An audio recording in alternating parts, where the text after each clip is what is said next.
Hello and welcome to the United Devil with me, JB. So this is the watch along for Man United versus Bournemouth today. Coming from, I believe, this Soldier Stadium. The kickoff, I believe, is delayed by about half an hour. So you've got me for a little bit longer, and it's a little bit longer until the match. So I hope you're all doing really well this evening, this morning, this afternoon, wherever you are. It's been a busy old day for me today. I was in the car for a couple of hours today, come back, did a couple of streams, been in and out the car. So this is quite nice, to be fair, to be back in here in a seat with all my controls and everything else. So for those of you who have joined or going to join, the team news has just come out. So Heaton is in goal, Yoro, Maguire, Shaw, so Delo, Fernandez, Casemiro, Dorgu, Mount, Ahmed and Højlund to start. I don't know how you feel about that. If you've heard that team, I will eventually put that team up. I will start creating some stuff, and I will put that team up. So I don't really know what you think about that. I think that's I want to say interesting team to start with. So I'll start to get that up as we speak and see how we do about that. So I'm not entirely sure what the purpose of this team is, even just by looking at that. So substitutes wise, we have Binder, me, Delict, Fredrickson, Heaven, Leon, Monroe, Collier, Fletcher, Kone, Mainu, Ugarte, Mantatu, Obi and Williams. And it looks like there's no Cunha, no Xerxes. There is no Mbeumo again. So I don't quite know what to think about this. I'm already starting to regret staying up to watch this match at 2:30 already.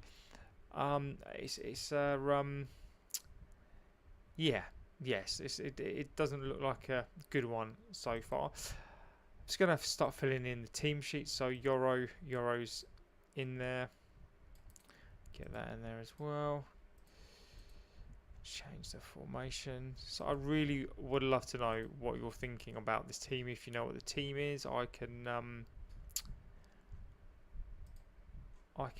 put that team up again.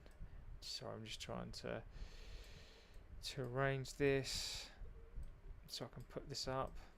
Obviously the numbers are not going to be quite right on this one, but let's see how we do. So I'm guessing Euro's going to go. So Luke Shaw starting. I don't really see the purpose of Luke Shaw starting, if I'm being totally honest. Well, I will say I'd love you to get into the chat. Let me know where you're from, where you're watching from. I'd love to know. The one thing I will say about this chat is one of the best chats. I always have fantastic chats here. It's absolutely amazing. I will obviously say, if you do get into the chat, always be respectful of each other's opinions. We're all going to have our different views and opinions on this.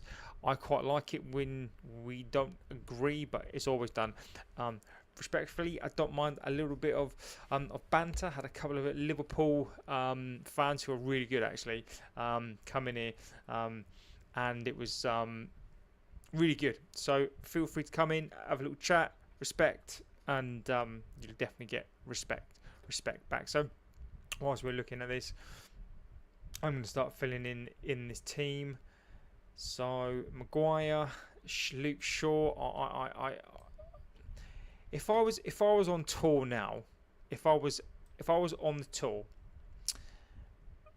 not as a player but as a fan, and I came to see the Cunha signing, the Mbeumo signing, and I rocked up and Luke Shaw still getting into this team, I would not be a happy person. I'm shelling out my hard-earned cash to go and watch Luke Shaw.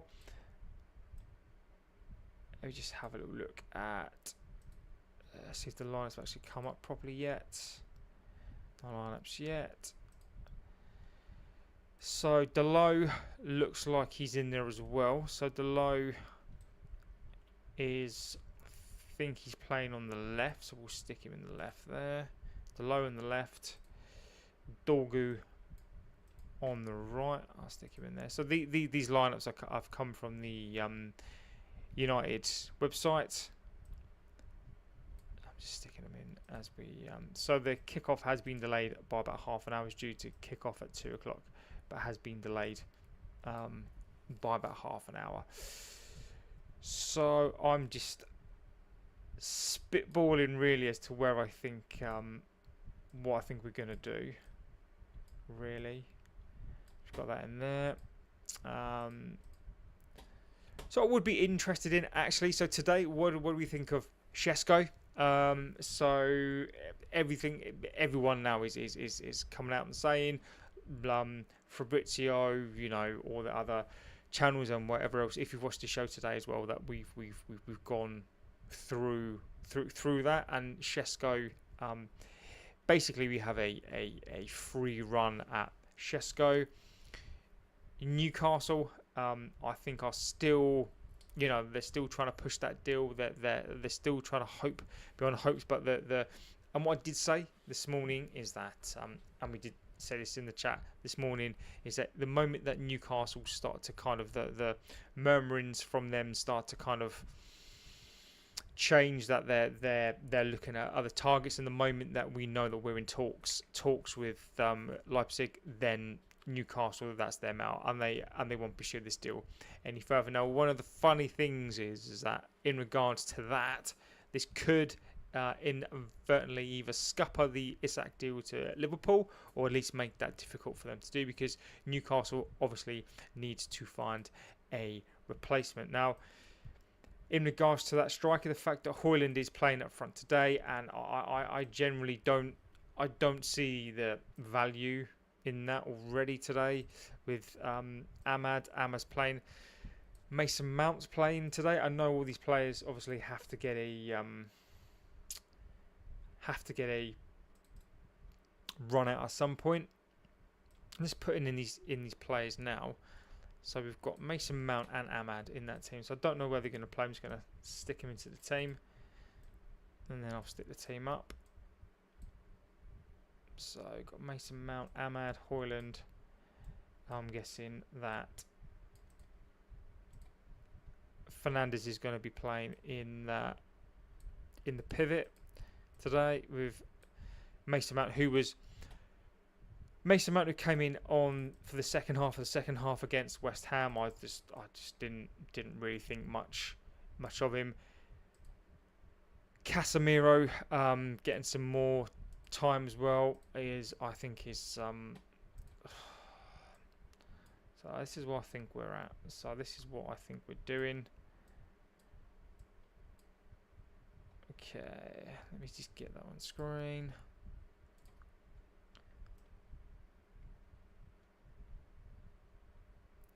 Alright, grab that. Okay. Save that.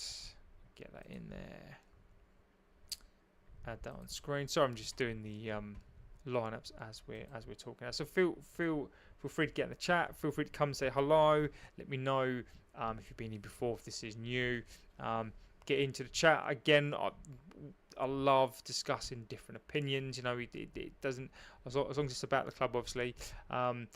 Happy to discuss, you know, United this week, what we think of transfers so far. One of the things I want to gauge really from the fan base is what you think about the window so far. So if you had to give it a score out of 10, what do you actually think? So with this Shesko potential deal now, looking likely like he's going to be our player and coming in, are you happy with the business? Do you think we need to do more in the transfer window? these are all questions I think that we need to answer and have an honest debate on it. So feel free to come and say hi. I'm going to add in the team in a second. Let's put that team and grab that in. Let's see where we are with this team, and then maybe we can have a little comment on what we think about this team. Right, let's get this in there. Okay, that. All right, you might not be able to see this team. I don't know how big I can make it. We can put it on that side. Let's see if we can put it on that side. There we go. Transition. Here we go.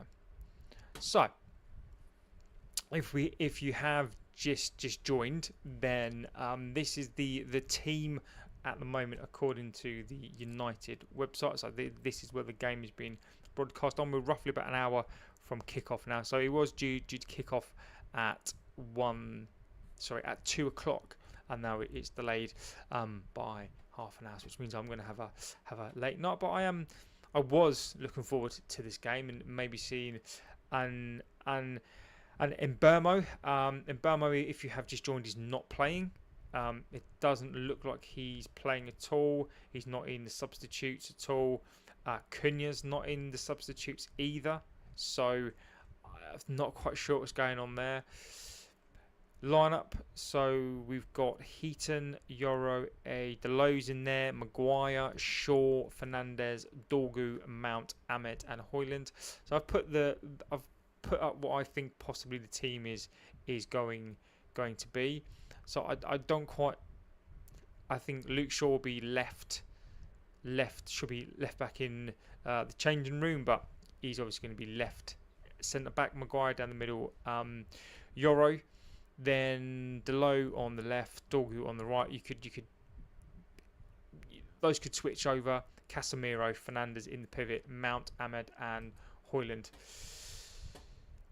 Now, does that strike fear into anybody's heart? Because it doesn't strike fear into mine. So it's a little bit disappointing, really. And this team is probably a good one, in my opinion, to discuss. Thank you for the like already. Please don't forget to like, favourite, and subscribe. It really does help the channel out, pushes this out. What I will say is genuinely get into the chat. This chat is fantastic. One person gets into the chat and then we can start off a debate. I'm yours to chat with. Even if we don't agree, as I say, if we don't agree on the same things, I think it's really, really good that we get our feelings across and get how we feel about this club across. So, looking at that team there, and I think that team there is a really good example, and this is where I kind of wanted to start off a little bit, really, is we've made 2 signings and they're not playing in this game at all. So this team right now is the team that pretty much played last season and finished 16th, 15th in the season. Now Mbeumo was obviously signed. It took us 6-7 weeks to sign him, and he can't get on the pitch. So he's not on the pitch. We have precisely, what is it, 2 weeks until the Arsenal game? I don't know when the Arsenal game is. Let me have a little look. No, it's in about 2 weeks' time. I can't remember if it's on the Saturday or the Sunday. Man United v Arsenal. Versus Arsenal, and that game is on the 17th. So we've roughly got 17 and a half, 18 days until, that's less than 3 weeks. That's 2 weeks, 4 days until we play Arsenal at home. We've got a number 10 potential in and around striker that we paid 65 mil for, potentially going up to 71 mil. We chased him for 7 weeks and he can't get onto the pitch. So I generally don't know what everybody is thinking about this? Do we think that that's acceptable? Are we a little bit disappointed? I mean, I'm disappointed tonight that Mbeumo's not playing. I'm disappointed that he's not even on the bench.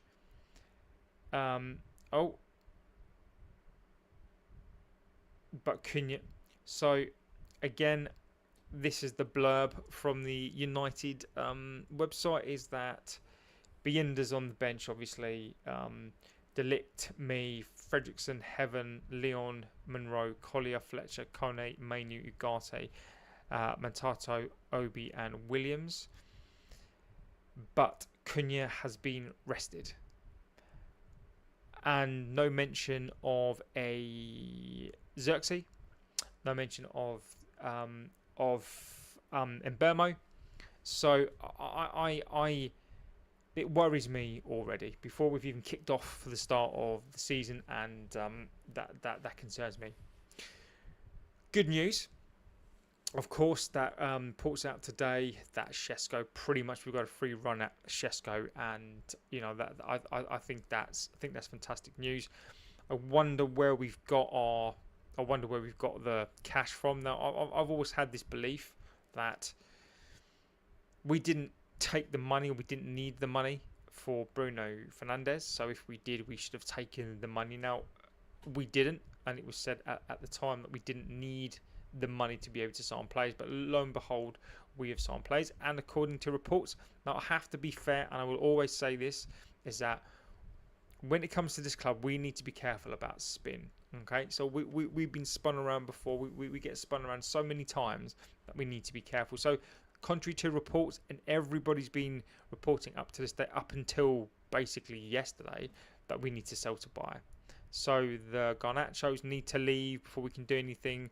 The Sanchos need to leave before we can do any deals. Now, lo and behold, the fan base is kicking up a little bit. Shesko's available, and then suddenly we then don't need to sign players. So it's a, what's the word? We need to be careful about what's going on at this club as to who to believe and what you believe, because it's a very, very tricky time, and they're very, very good at spinning. So the fact to me that Mbeumo is not played again, and he's not even in the squad. Cunha is now being rested. What do we all think is going to unfold for the season? I think it's going to be a very difficult season ahead. So Shesko, by all accounts, it looks like he is, and I've said this, it looks like he's the one that we've decided on. Ollie Watkins, I think we've moved away from that deal for a number of reasons. I think he's too expensive. I think for what we'd won him for, and the price that we'd won him for, I think it's a very expensive deal. Very, very expensive deal to do. So I don't know if you can see the team news. I'm not sure if that's come up on screen. I can see it on mine, but I don't think it's coming up. Never mind. I'll try to fix that. So if you have just joined, team news as I have it. Headline is Cunha's not playing. He's been rested. Mbeumo's not playing because I don't know why. Probably not fit enough to play. Bienda's not in goal. Heaton's in goal. We've got a Delo who's in the squad. Yoro, Maguire, Shaw, Fernandes, Casemiro, Dorgu, Mount, Ahmed and Hoyland. Bienda's on the bench. Me, Delict, Fredrickson, Heaven, Leon, Monroe, Collier, Fletcher, Kone, Mainu, Ugarte, Mantato, Obi and Williams. It's pre-season. Obviously have to prefix this with the pre-season. Of course, players need a run out, but those players are clearly in and around the team this year. And yeah, let's just move on to Shesko for happier time. So it looks like Shesko is on the way. I do think Newcastle will make a little late attempt to try to get the player. I don't know if they're going to use monetary wise. Who knows? But I don't think that's necessarily going to happen. I'm going to try and move this team around, see if that makes a difference. No, I don't think it does. That's frustrating. That is frustrating. Anyway, so we've got a free run at Shesko. I'd love to know, given that Højlund is still playing, given that we basically don't have another striker, what you think about this Shesko. Do you think that the money touted around 69 to 70 million is right? Do you think that? How do you think he's going to do? I'll give you my opinion. I pretty much give my opinion on Shesko in the last couple of videos, but I'm happy to go over that again. I'd love to know your opinions on Shesko, what you think about him. Tensu Ethiopia, legend of the chat. Hi, how are you? It is midnight here. I'm ready to watch. I'm ready to watch the game. I'm happy as Shesko chose. Yes, I agree with you.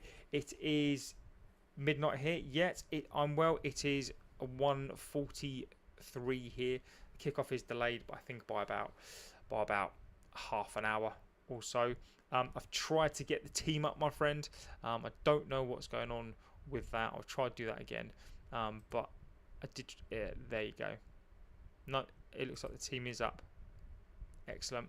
So because it's behind, it looks like that team is up. So again, if you have just joined, Cunha's not playing. Cunha's been rested, and Cunha's rested. Fernandes is playing. Mbeumo's not playing. Xerxes, no word of Xerxes yet, so I don't know what is going on with him. He's not playing either. The starting team is Heaton, Yoru, Edelo, Shaw, Maguire, Fernandes, Casemiro, Dorgu, Mount, Ahmed, and Højlund up front. Now, if that team doesn't make you want Shesko or make you want new players, I don't know what team will. We definitely need these players in. So Shesko, I think we've chosen Shesko, and there's a couple of reasons why I think that we've gone for Shesko. And I'll go over my opinion. And maybe my opinion is a bit deep, but I think we need to go over these reasons. And as I always say on here, is that I'll give you my opinion. Doesn't mean that that's the final opinion. I'm not here to dictate my opinion to you. I'm not here to dictate your opinion. This is all about us debating and, you know, just talking about how we feel about these players. So to me, there were two main things for me. Number one is Watkins and Shesko were the two for me that we were looking at. Now, Watkins represents a monetary outlay whereby you want a striker, like Arsenal were looking at him, and you say to yourself, right, I want a striker who's going to score me goals, is going to guarantee you pretty much 20 to 25 goal involvements, goals, assists, etc. every year. Watkins is in his prime. He's an athlete, so I think he'll be there or thereabouts. But the problem is with that is he is 30 in December. Now, it doesn't mean that 30 is old, and it really isn't. I'm much older than that. But just what it means is that it's an outlay that you're just not going to get back. That it's pure and simple.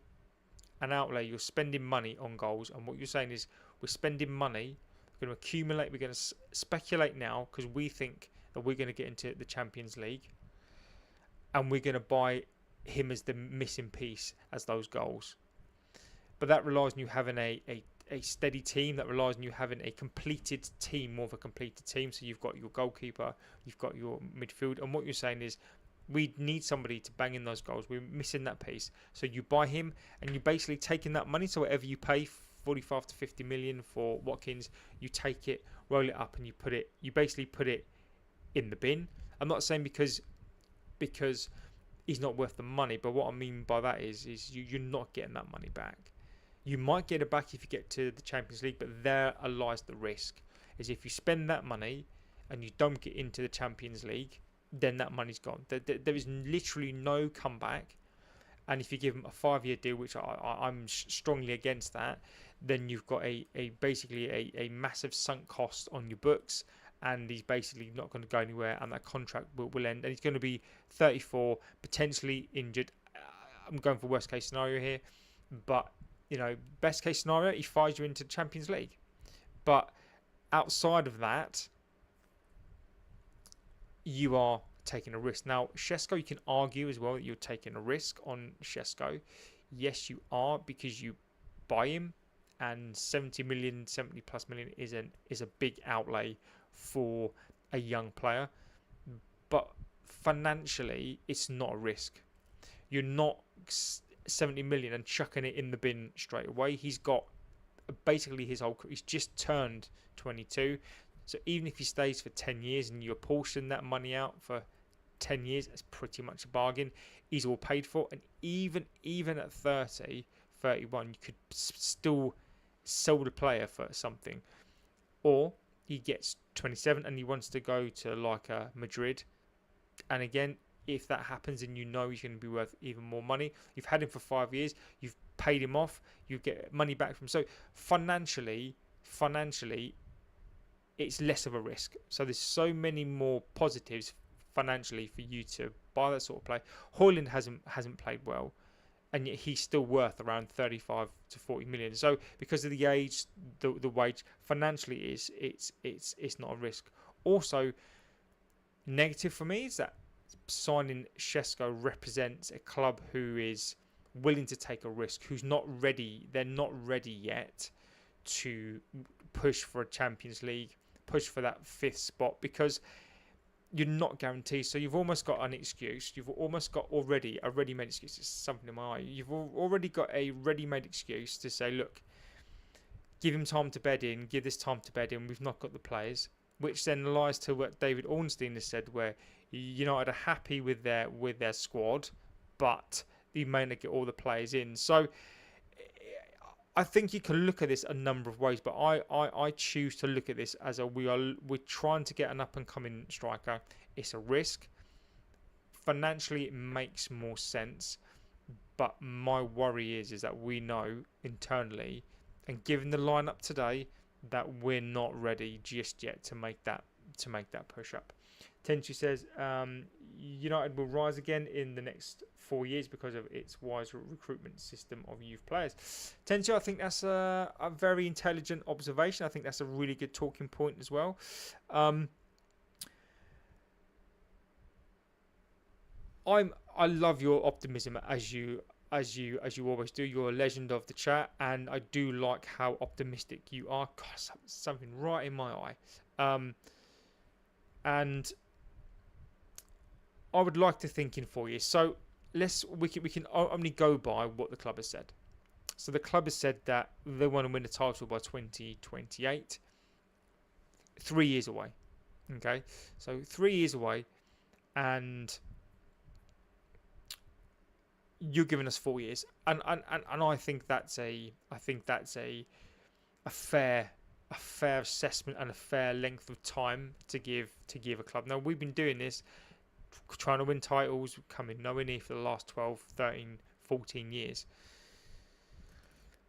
For us to do what we are going to do, we are, and I will give the recruitment team a shout out a little bit, just to say that we are trying to buy youth players, and I don't like the model that we're trying to do. We're trying to copy the Chelsea way to do things. I don't always agree with that, but that's what we're trying to do. I don't always agree with it, but that is what we're trying to do. So we are trying to get them. Now, all of those youth players may not come through, but we are trying to do it. So I do agree with that. I don't ultimately think that's the you don't win titles by bringing a bunch of kids through. What we did all those years ago was a fluke. It doesn't happen. You don't bring that many players through, and I can't see that happening again. It was a once in a lifetime thing. It was a bunch of lads. It was just a once in a lifetime thing that happened. Now looking at the bench and looking at the youth players that I see, is that so far I'm not overly convinced, and I don't. When the problem is that, is he going to trust them? Is the manager going to trust these players? So far he hasn't. So far they haven't come into the team. They haven't played a lot, but that's because they are young. Kone, he's on the bench. I want to see him today. I really want to see him come in today and play. I wanted to see them today, but of course that's not going to happen. My lineup, just looking at United and how they have lined it up, I think I'm pretty much spot on. Not with the numbers, ignore the numbers, of course, but pretty much with my formation, I'm pretty much spot on. So you've got Højlund up front, you've got Mason Mount and Ahmad in those number 10s. You've got a Delo, so you got Delo as left wing back, Dorgu as right wing back. You've got Yoro, Maguire and Luke Shaw as centre backs, Casemiro as that defensive midfielder, and Fernandes in that pivot. So referencing back to Tensia and what you said there, buddy. I think it's going to take more than the youth to rise. It's going to take a combination of buying the right players, investment. It's going to take, we are going to need to take some gambles in the transfer market, like a Shesko, and hoping that we can get those players through. We need recruitment, because what we've got to accept as well is that every year, so say for those 4 years, right, we don't get into the Champions League. Liverpool are still getting in the Champions League. City are getting into the Champions League. Chelsea are. They're bringing through their youth players. They're spending money. Chelsea have got owners who want to spend money. Liverpool have got owners who want to spend money. They've earned their money because they've been in the Champions League, and they're spending that money. We talk about net spend and whatever else, but if you look at what they've done in terms of the money they've spent, the physical cash they've spent, but then you look at the players that they've sold, their net spend is probably going to come out less than what we spent, or what we're going to spend, less our net spend. So it's going to be a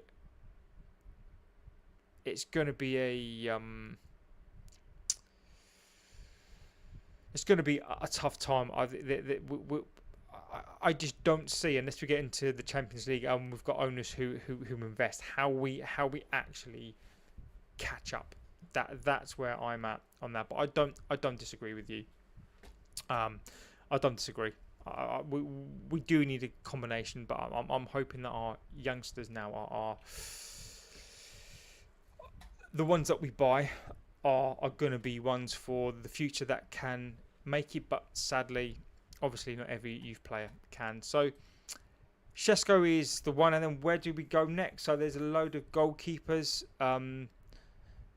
So Donnarumma has been mentioned from PSG. I don't know how likely that is. I mean, for me, is that attaching our name to that? I mean, I've had a lot of people in the chat, a couple of people come into the chat and say, actually, he's not. He's PSG's Onana compared to what they've now bought. They've bought Chevalier, who they see as a better goalkeeper. Now, a lot of their fans and a lot of people that watch French football, so Donnarumma, for them, he's not the guy. There's a reason why they've not renewed his contract, or they don't want to. He's got a year left on his deal. He wants big money. I had my opinion. I had my view slightly tweaked on that, because and again, this is why I truly believe that clubs should listen to fans in the things they want to do, in the signings that they want to make. I think it's really important that they listen to fans. Is that, according to their French fans and some people who do watch that league, is that he's actually not not great. Now, from what I've seen of him, I thought he was a world-class keeper. Some of the saves that he makes, but according to the fans and a lot of people that watch him, they say that he's not very good. So Donnarumma, for me, I mean, I'm if we got him, it would be a statement. But I think we need to be careful of that. I think we're being spun now. I still think we need to be careful. We're still being linked, and we're being told now we don't need to sell players to sign players and all this sort of stuff. So we always just need to be aware. Always just need to be aware of what this club is trying to do. Additionally, Emi Martinez, I think, is back on the agenda as well. Lemens, who Lemens hasn't ruled out actually moving to another club either. So these next couple of weeks are going to be a combination of spin from the club, are going to be links to players that we do actually need. I do wish the club at times thought like fans, and especially the chat and the fans on here come up with some amazing names, but sadly they I think they're very narrow in what they do. So Garnacho as well, shift it slightly. Garnacho, his team and entourage thought that they could get him a move, but that hasn't panned out well. So United have gone in and got some intermediaries to help him move. They want him gone. They want this deal done. Apparently they don't need to sell to buy, which if that's true, then that's gonna call his bluff, isn't it? Really, because again, I'm just checking through whilst we've got time, see what if there are any deals going ahead. Jacobs, what's he saying? He hasn't really said a lot. That's what he's reminded me to say. So RB Leipzig, obviously the club we are trying to get Šeško from, one of their targets would be Rasmus Højlund. They'd see him as an ideal replacement. Now, if this is true, this would be either unbelievably lucky, or I don't really know what you'd want to call it. But Højlund is apparently a legitimate target for RB Leipzig. So I don't know if that would be on loan. I don't know if they would come in. Again, just check in.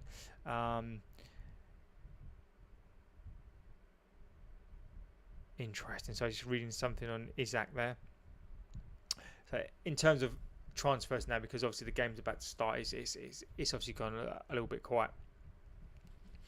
So Højlund apparently, and I think I generally think he'd be open to that move unless he scores a hat trick today.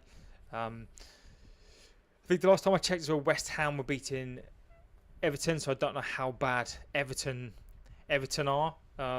For them to be beaten by West Ham, I mean West Ham weren't exactly great against us. So let's see how Bournemouth fare. So one of the questions on the United website right now is, and I think this is a funny question, and you can let me know how you feel about this, is which starter are you most intrigued to watch in this match? So you've got Dorgu, you've got Delo, you've got Shaw, Casemiro, Maguire, Højlund, Euro. I'm not intrigued about any of them, to be quite honest with you. I've seen all of them play. There are no new signings in this squad.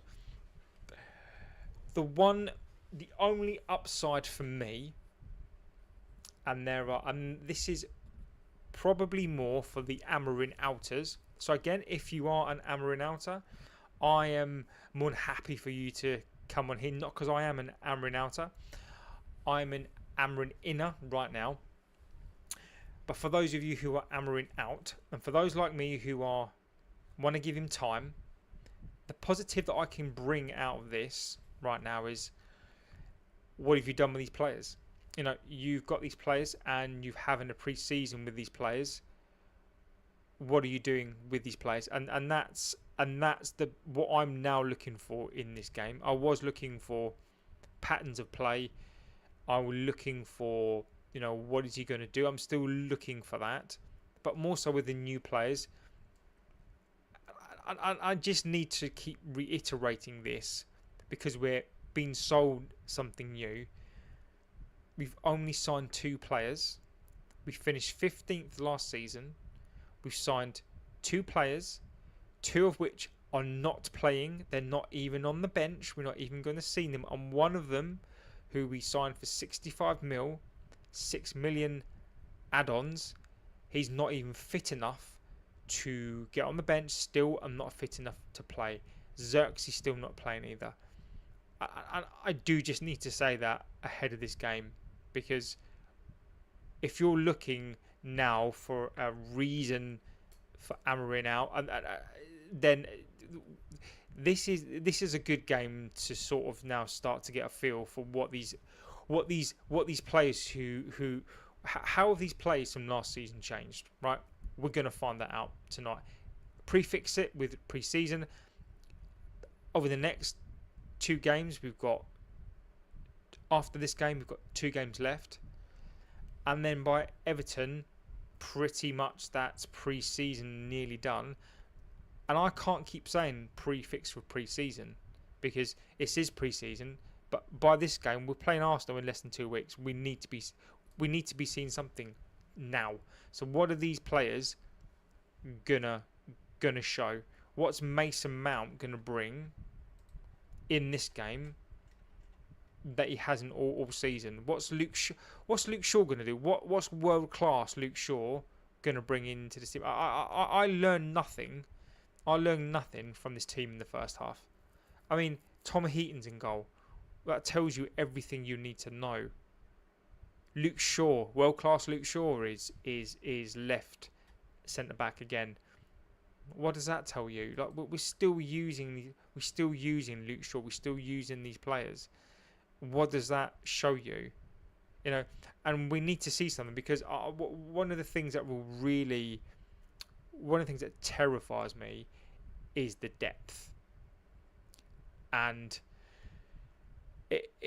the depth of our squad is clearly not there. So the fact that Højlund's he's still having to persevere with Højlund because he's got no choice. Højlund's playing today because he's got no choice. If there was another striker that he wanted to see today, he'd probably get a game. Whoever that was, he'd probably get a game. But we've only got Højlund up front, so we need Chesko. We in fact, I think we need 2 strikers. So I'd love to know your opinions on strikers, what you think, and then focusing on the game. What are you hoping for? Are you disappointed that we're not seeing different players? You not. I would have liked to see more youth in that team. What is Amorim trying to do? Is this pretty much going to be the start? Is this pretty much going to be the team for the start of the season? Is this going to be the team for Arsenal? Is Onana going to walk into that team at some point? Is Onana not even going to start in that team? So is this going to be the team for Arsenal? Am I just, because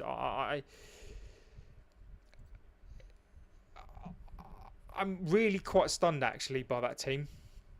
I want them to do well, of course I do, but I'm really quite stunned. So I'm going to listen to what it is that they're saying, what spin that they're going to say today. Let's have a little look, see what they're saying. That's what they normally do. They normally stick some spin on. They normally bust out a legend of the club to. Let's listen to what they're saying. Here we go.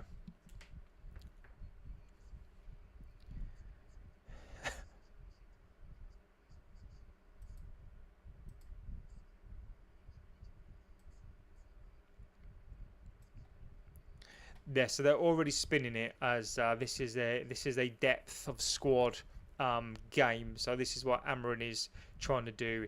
Is they are trying to use their depth of squad because they need to have 2 players in every position. So what they're doing is they are They are. Mason Mount looks injured already.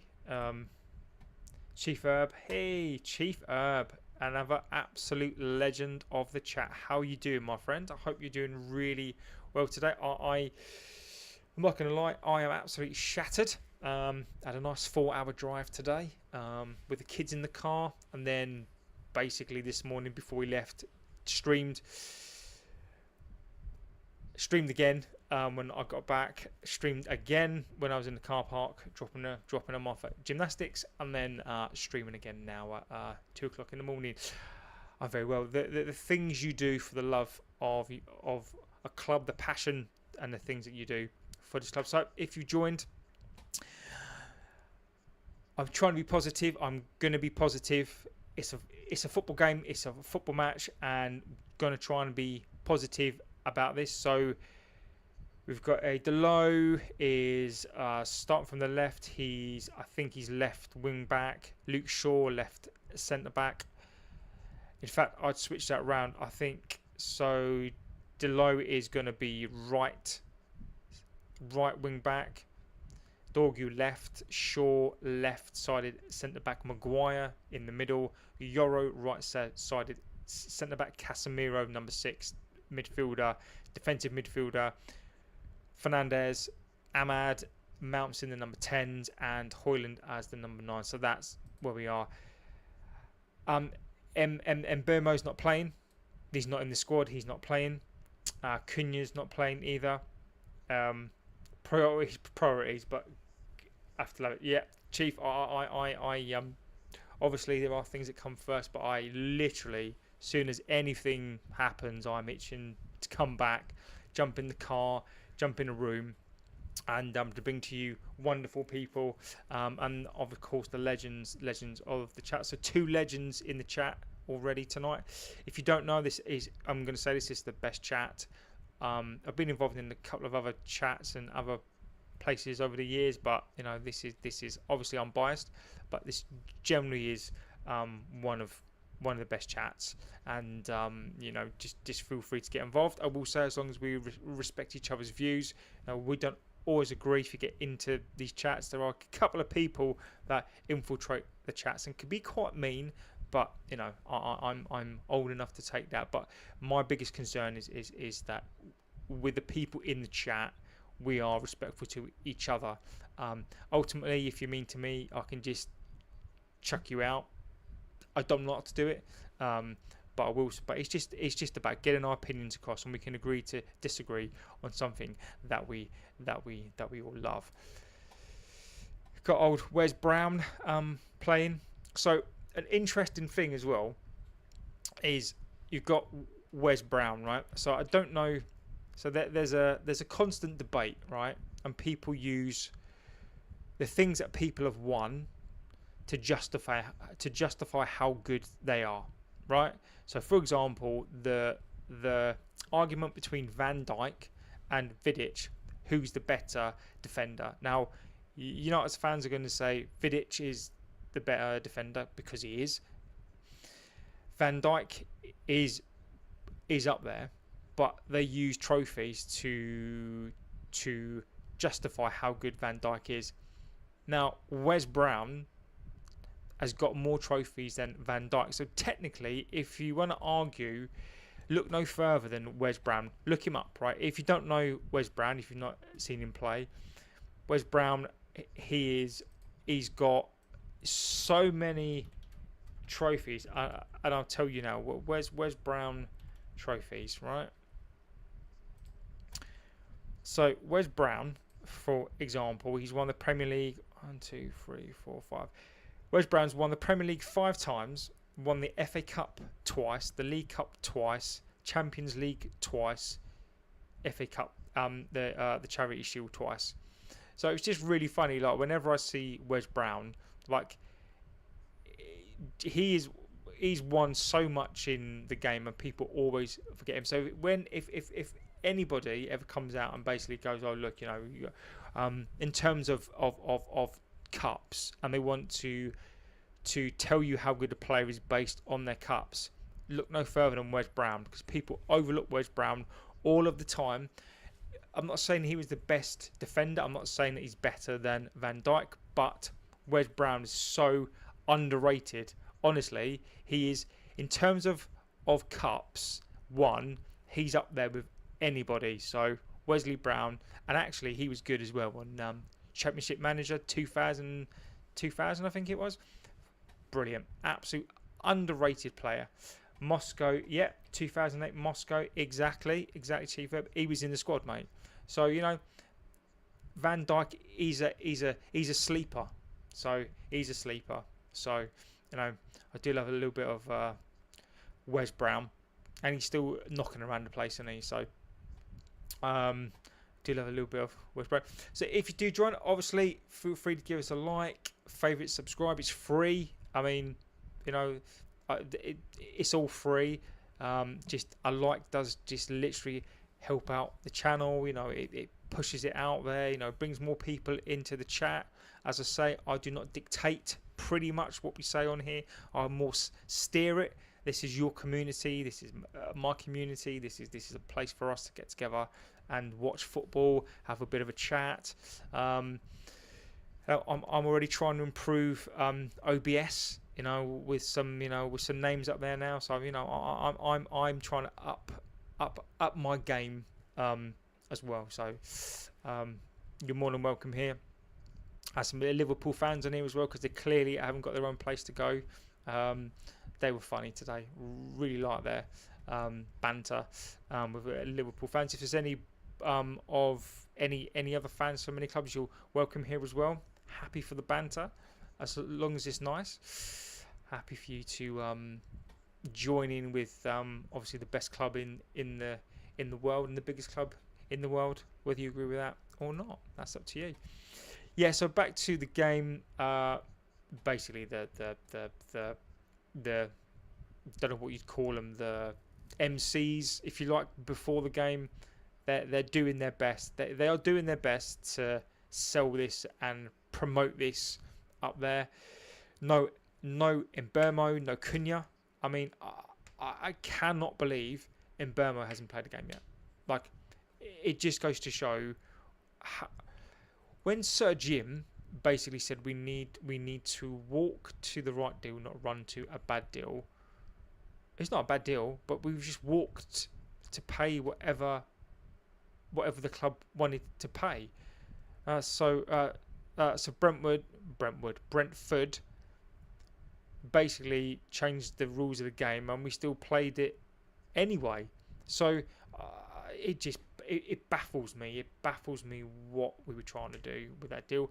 And lo and behold, 3 games, including this one, out from the start of the Premier League, and he's not playing and not fit. Xerxes, I don't know where he is. And Cunha's been rested because obviously we don't want to overplay him. Fernandez is obviously playing again because he always plays. I'm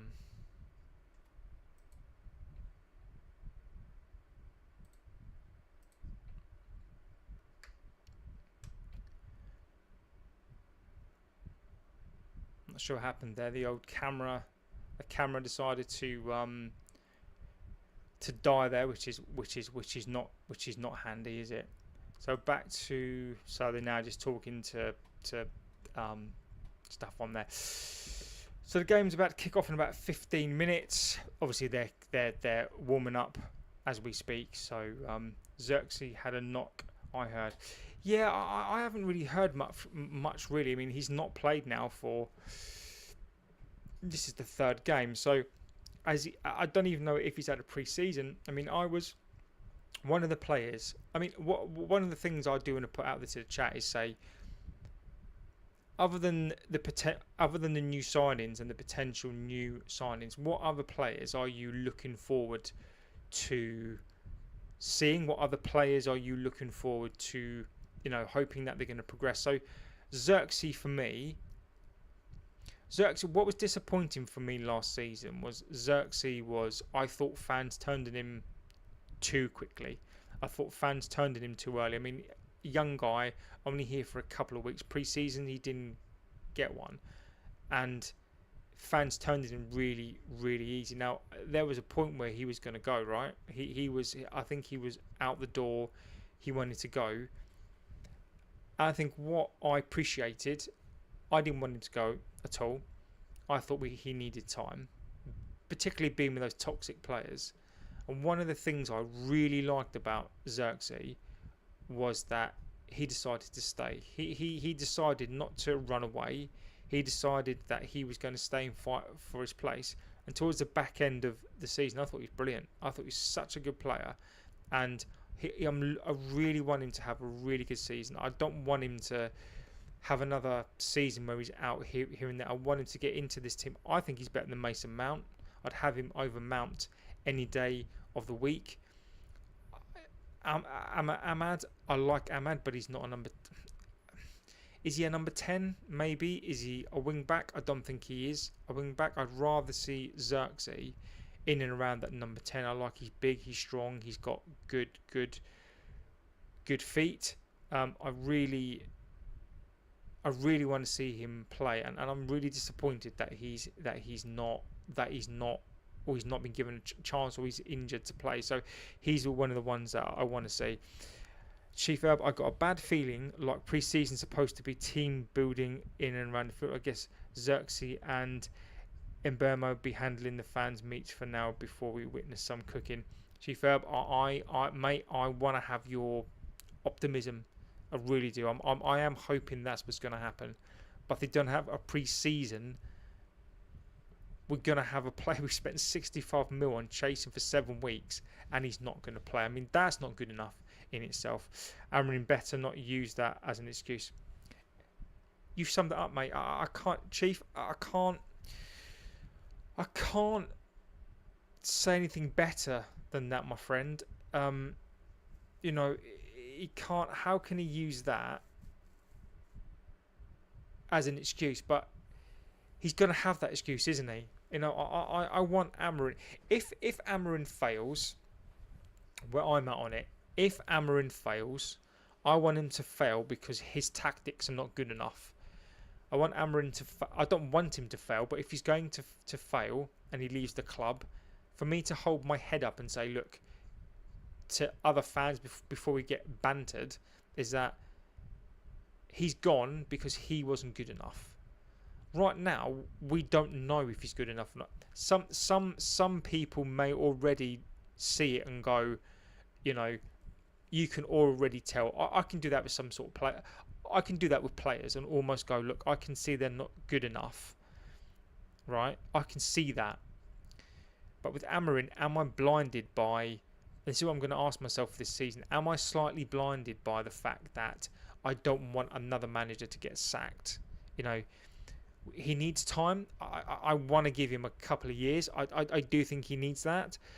But the problem with that is that what's the balancing act, right? We've got these players, and we've still got the same players. We've still got the same players who finished 16th last season. There's no difference. So he's already got an excuse there. That's his excuse already. Okay, so he's still got that excuse. But I don't want him to have that. So it's still going to be such a difficult season if he doesn't get his players. And what are we going to do? I'm actually quite stunned by this team today. I want to be positive, and I still want to do, and there's still positives that I can bring out of this game, seeing what these players can do. But it doesn't make me want to turn on and watch the game. It doesn't make me want to go. We're supposed to be. This is supposed to be the exciting part of the season, where we're looking forward to watching signings play, and we're still watching the same crap as we watched last season, minus players. So I don't know how they're going to spin this today. I don't know. I mean, the stadium's packed, and this is the draw that we've got. And I'll say all this now, but the moment it starts, focused on, and I want us to win this game. The stadium looks packed. I mean, I'd be gutted if I came to watch this looking for new signings playing, and they're not even on the bench. I would be absolutely gutted.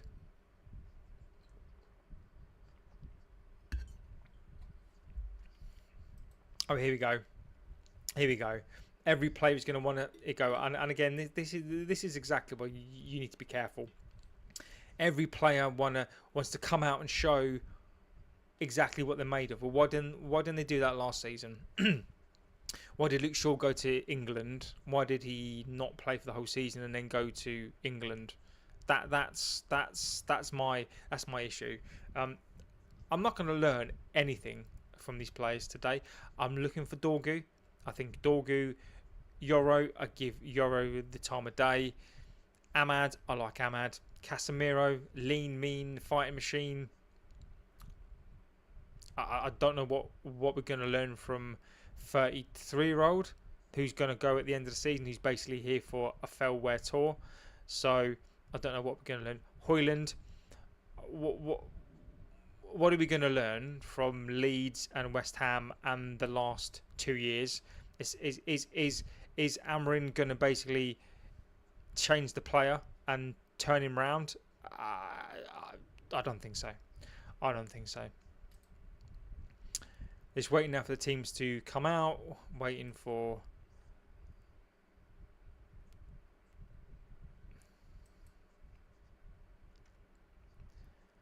So just listening now to the MCs who are... They're doing their best to spin a positive on a team that they know what they finished last season. So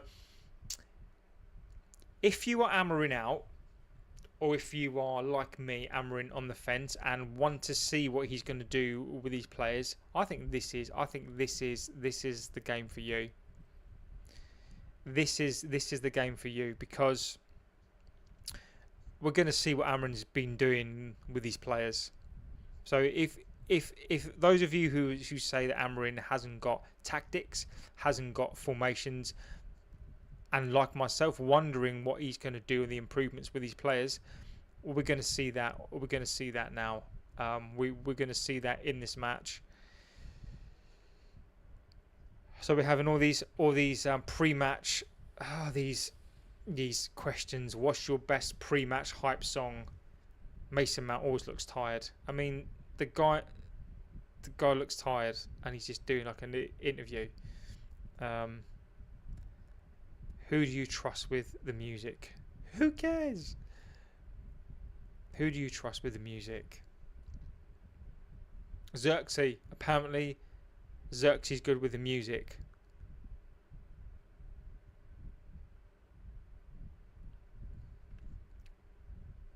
Honestly. The questions should be, so lads, are you going to turn up this season?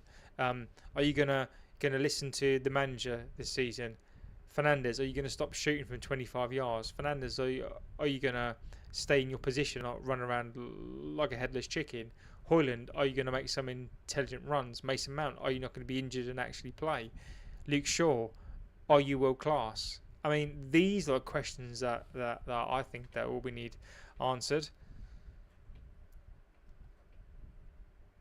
Oh, I know that Højlund can play the guitar. He can't run a channel and he can't make space, but he can play guitar. So, you know, Amorim off for me. Well, that's Chief. I think you Amorim outers are gonna find out really soon what this guy's capable of. Cheeto got to turn up.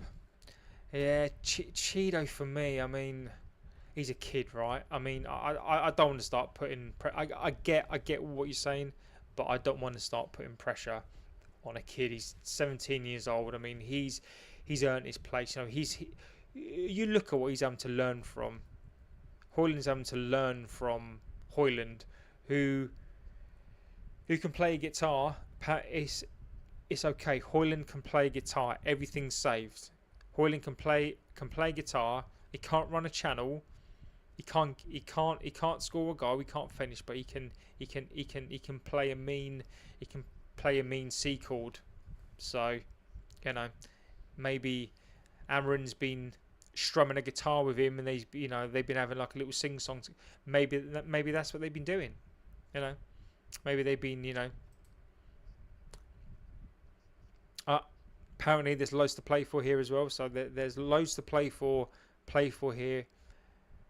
I've just seen Cunha. Just seen him. He's not playing, but he is here.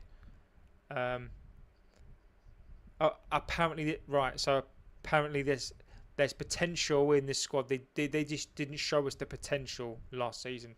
Heaton, 39-year-old Heaton's got tons of potential. He didn't show us last season. So they are optimistic.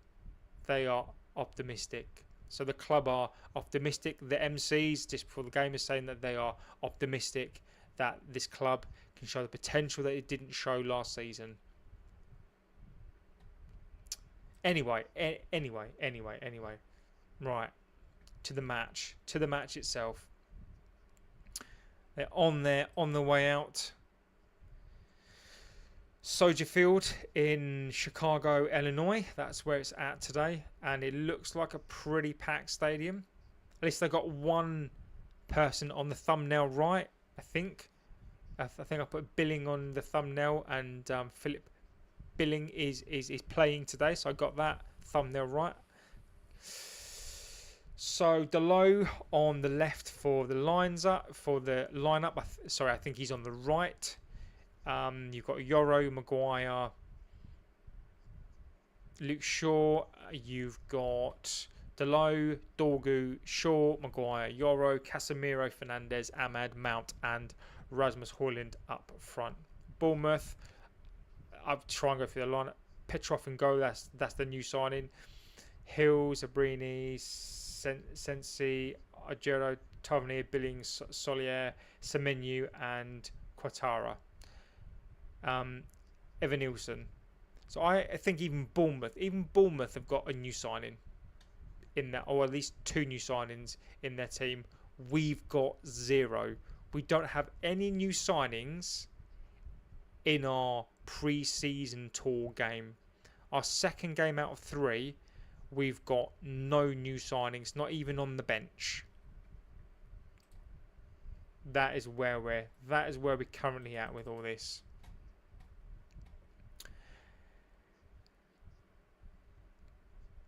So Bruno Fernandes and Casemiro in the pivot. That's not going to work. It doesn't work. And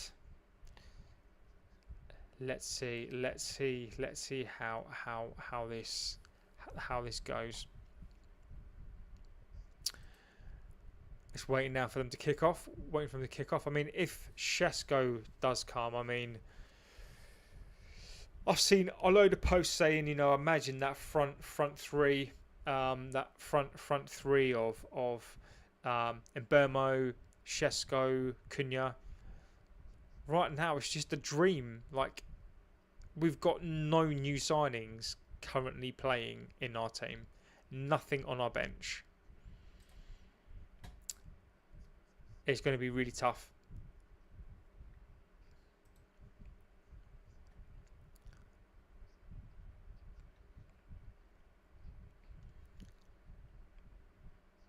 So apparently United are going to have to change how they defend early. So does that mean, and again, tactics, for those of you who say that Amorim cannot manipulate his system, I'm starting to lean towards that, where we attack with wing backs, and then we go back and defend with left and right back. So we go back to a traditional back 5.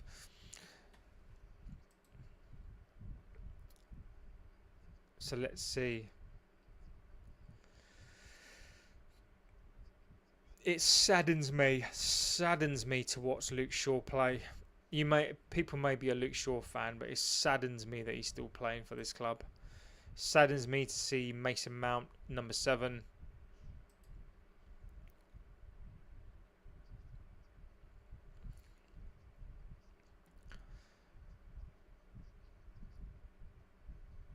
Let's see.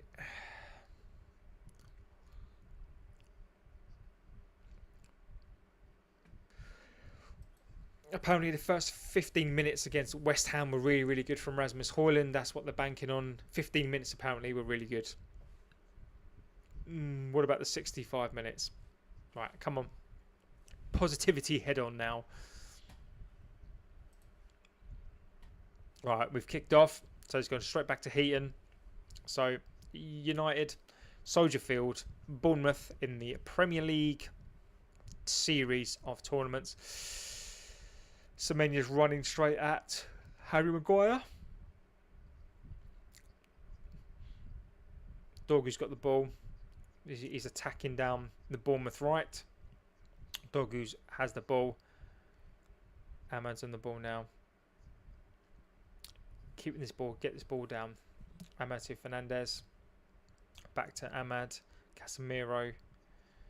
Yoro has got this ball forward. Positive, trying to get into that box. Casemiro to Fernandez.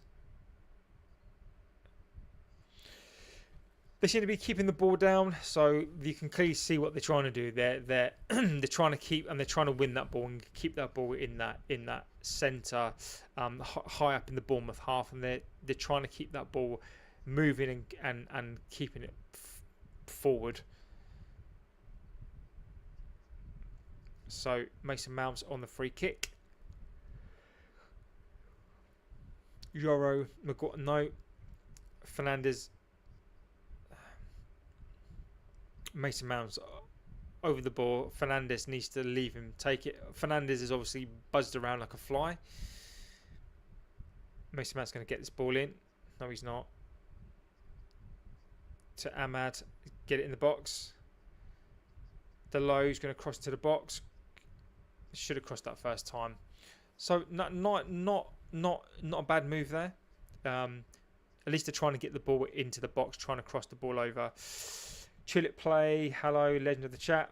Joss Butler, who has impressed you most thus far. Oh, I love it. No one yet, mate. He's literally just kicked off. Nobody just yet, my friend. Let's go straight. It's going straight across penalty box. Kept in by Dorgu. This might be delayed, so I don't know. But who's impressed me so far? I would say that Dorgu, I think, has impressed me. Over the last couple of games, Dorgu's impressed me.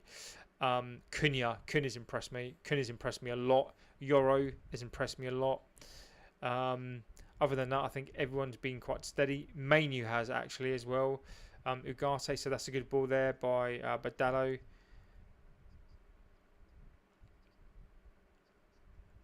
That was a terrible touch. That was a terrible touch there by Rasmus. Awful. Awful touch.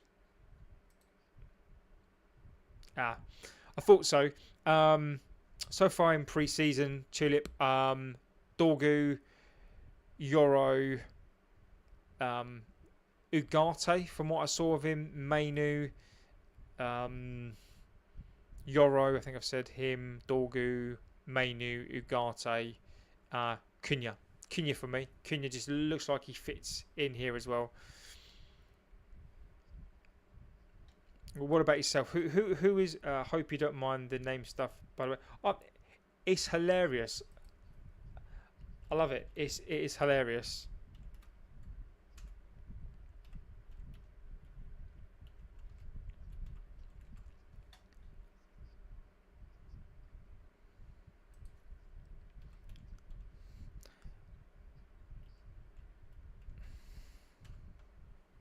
I don't think I can spell hilarious, but no, absolutely brilliant. I love it. So Bournemouth are coming back with it. So there was just an opportunity there, and Fernandez was on the end of that, and they could have possibly have scored that. So that was some nice play there by Mason Mount and Fernandez there on the edge of the box. Cunha's just, you can see he's looking, thinking, I should be out there. So Cunha's not playing because he's fatigued. So even though he's had a full pre-season like everyone else, he's tired and fatigued. Or what does that show you already? No worries, just making sure you weren't offended. Don't worry, my friend. It takes a lot to offend me. I shouldn't have said that, really, should I? So Euro back to Heaton. Hoyland's Mason Mount's got the ball down, lost the ball, won the ball back. So Mason Mount's been penalised there for a foul. Or was it a foul? But Hoyland again. Hoyland. Just he can't seem to shake off defenders. So Bournemouth back with the ball. Petrovic. Ball back with Petrovic. Fatigued, exactly. He's basically tired, apparently. Cunha is tired, so he's not playing because he's tired. That's basically what we've got. So Cunha isn't playing because he's tired. So go and figure that one. It's pre-season, but he's tired. So never mind.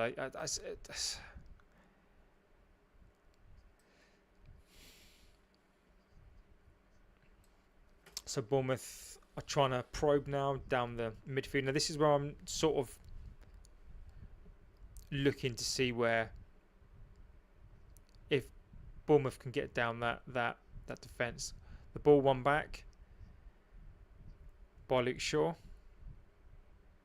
So have to say that United are trying to win balls back, and it looks like they are. That's the one thing that I've noticed that we've done reasonably well, is try to recycle that ball and get that ball back as quickly as we possibly can and keep that ball down, even though West Ham did have more percentage. Rasmus Højlund is again, he's flicked, so he's come to him, he's flicked it, but he's flicked it high in the air. Just nothing sticks to Højlund. This is already it's a typical Rasmus Højlund display. You already know what you're going to get already from him. So Delo's thrown it there. That's a good ball. Fernandez, no. Mason Mount coming down. Bournemouth left. Dorgu's on the ball. He is an exciting player. Go on, shoot. Oh, Dorgu. No, Rasmus Højlund has scored. You've heard it here. Rasmus has scored. Rasmus has scored. Rasmus has scored. Rasmus has scored. What was it? Okay, that was a nice cross by Dorgu, and it was a good header. To be fair, that was a good header. That was a good header. That was a good header. So Rasmus has got himself into a good position. Dorgu, I actually thought he went all the way through. Miracles can happen. I love it. I love it. That was a good glance. United have started brightly again. That has been started. Rasmus has scored. If you're tuning in, Rasmus has scored. Rasmus has scored. So I'm pleased for him. Well, we don't need to get Šeško now, do we? So it's fine. So we don't need Šeško now, clearly. But I think that's a good goal for him, particularly if we're trying to sell him as well. Looking bright. They are looking bright. Bournemouth do look a little bit off the pace, but I don't know if that's because we're recycling the ball. We're trying to win the ball back high up the pitch. We're players are getting back into position. So let's see how long we can continue this for. They should get Leipzig excited. Exactly. Højlund and 30 million for Šeško. RB, JB will pay for that. Yes, JB will be paying for the ticket. Euro's got the ball back now. Leipzig will be all over that.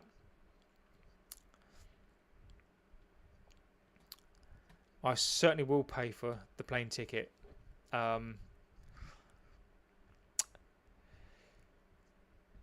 It's the passing as well. So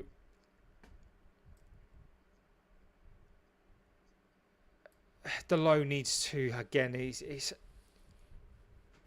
maybe it was just an off pass, but we do need to be careful of those hospital balls that we're giving to each other. So 10 minutes, 1-0. Rasmus Højlund, miracles can happen. Terrible free kick by Bournemouth. Tavernier just basically smacked it into no man's land. So I should really update my update you, really, shouldn't I? Is that an update?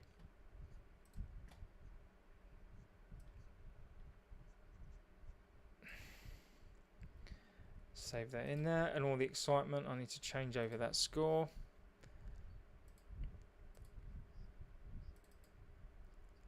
Ahmad's going to chase it down. Go on, Ahmad.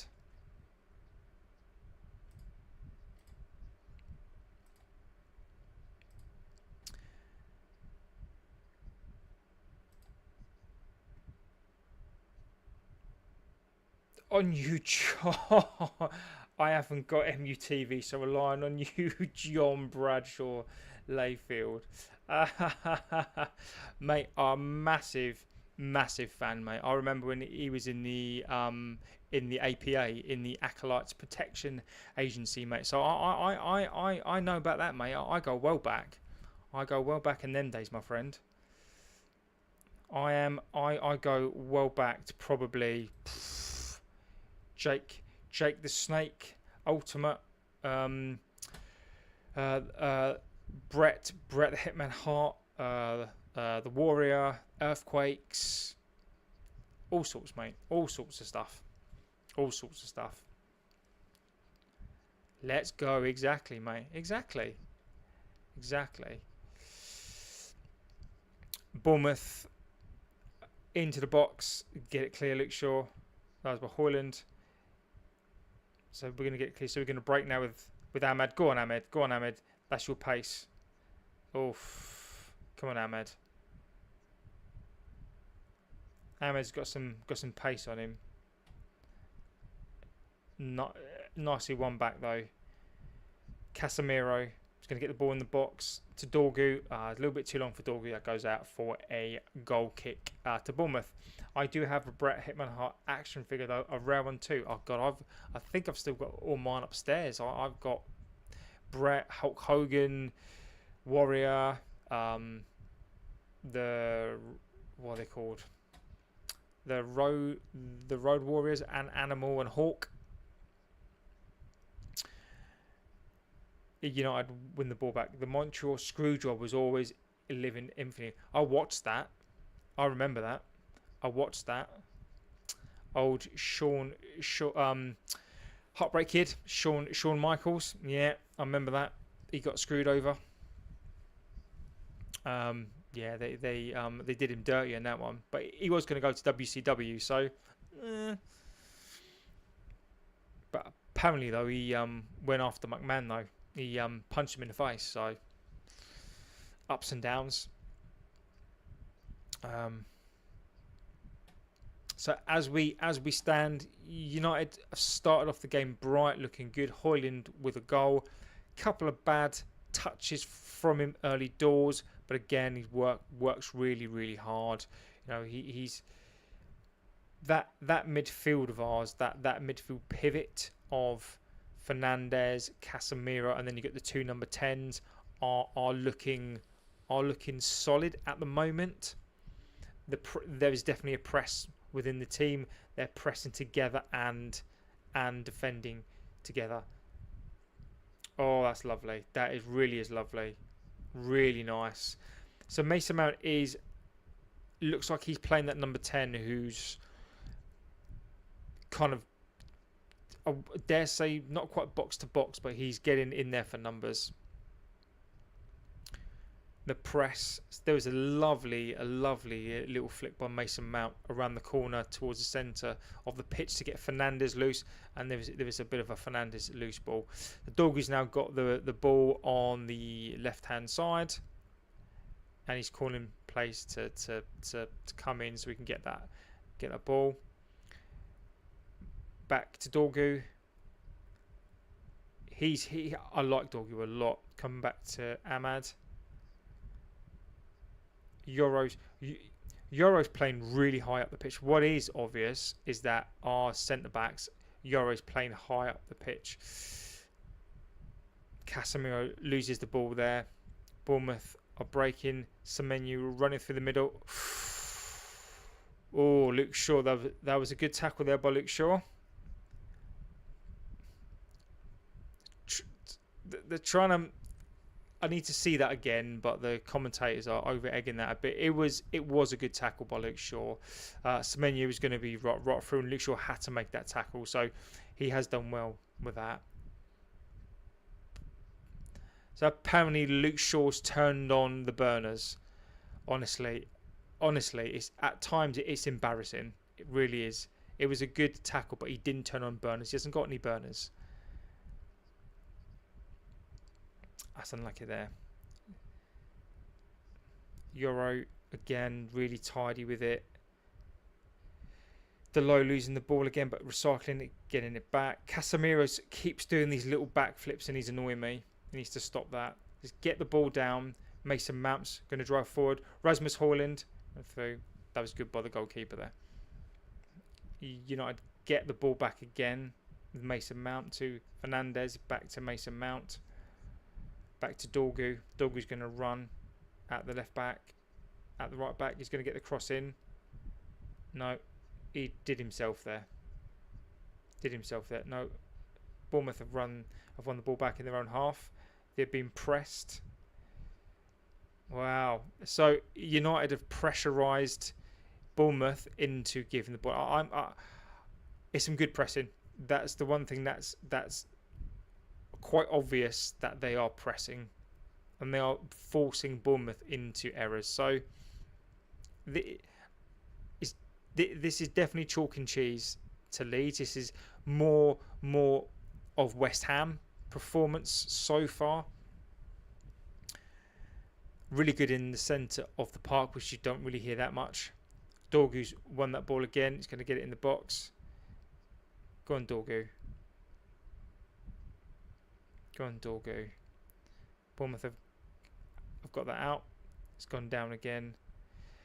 United have recycled the ball back again. They're having so much of this ball. Yoro again has got the ball back. At the moment, United are having all of the ball. They're pressing really well. The team shape is good. So one of the things that I was looking for in this game was, what's Amorim done to the system? How has he improved the system? What is he doing? And there is some system in there. They are pressing together, pressing better. They are pounding Bournemouth. Bournemouth don't know what's hit them so far. Oh, Casemiro. Casemiro.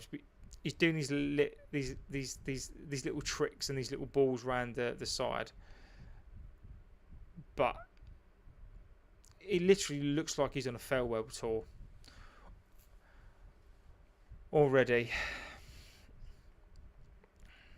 The lean, mean fight machine, Casemiro. Less than a year left. Or is it a year left on his contract? Petrovic kicks straight out to Ahmad. Højlund loses the ball. Fernandes trying to win that ball back.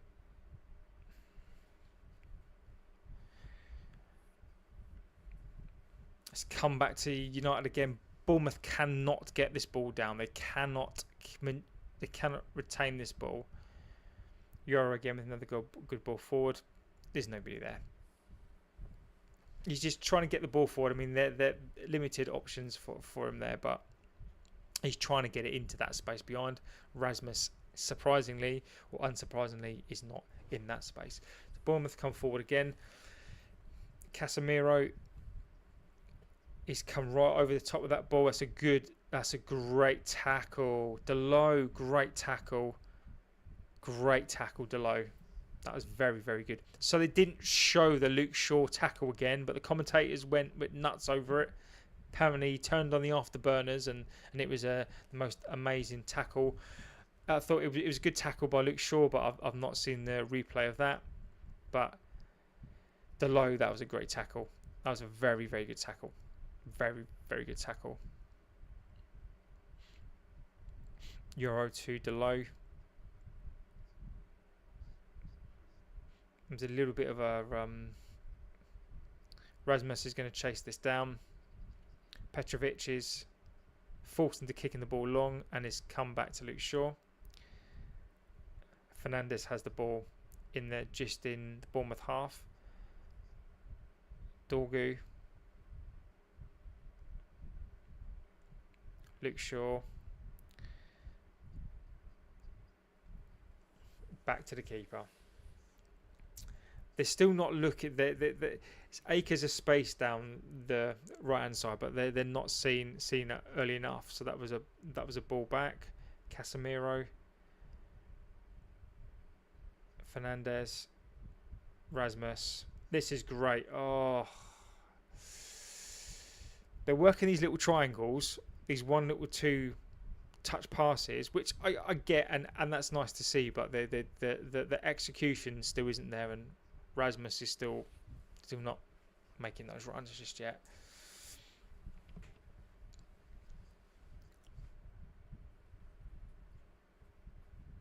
Dorgu's got the ball back.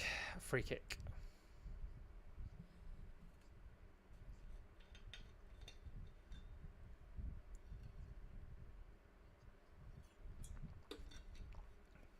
I need to be really what they're doing is intricate balls is that they're not used to that yet, so they're selling each other a little bit short, and Ahmad nearly crocked on them because of a poor pass. So that's something that they need to work on there. If you have just joined or if you don't know the score, Rasmus Højlund scored a header, a well worked goal down the right hand side of Bournemouth. And then a little crossing from Dorgu Rasmus on the header.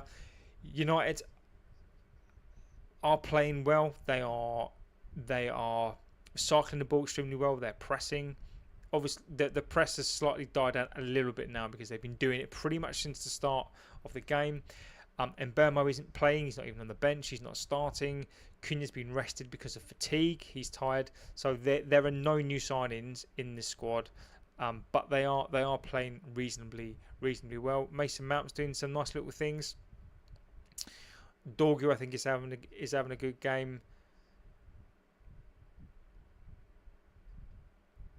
Really well done there by Dorgu. Really well worked and got back. That's a great ball by Fernandes. Heavy touch. Bournemouth are now. They're coming forward, attacking down our right-hand side, keeping the ball, getting it into position. They've clearly worked on position and when to go. Oh, Ahmad, brilliant! Ahmad nearly sneaked in there. Then that's really good.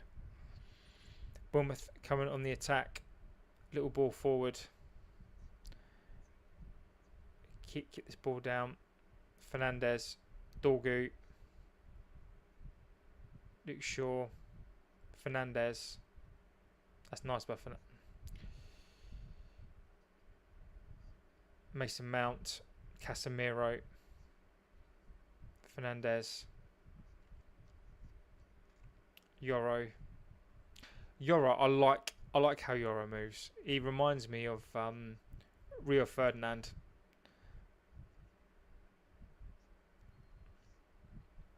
Well done by Casemiro. Then that was a very professional. I'm going to fall over there. Bournemouth are getting really frustrated. You can really see that they're getting frustrated. They can't get anything in this ball.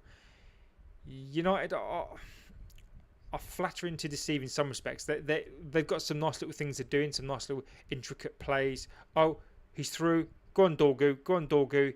2-0, Dorgu. Great ball through. Dorgu's been brilliant. As I said before the game, I am really excited to see him play, and I said that before the match. I really like Dorgu. I really like him. He's quick. He's very good. I like him. I like him a lot. I like Dorgu. He's just really comfortable. Doesn't panic. Doesn't panic, and scores a goal. Brilliant. Dorgu, brilliant.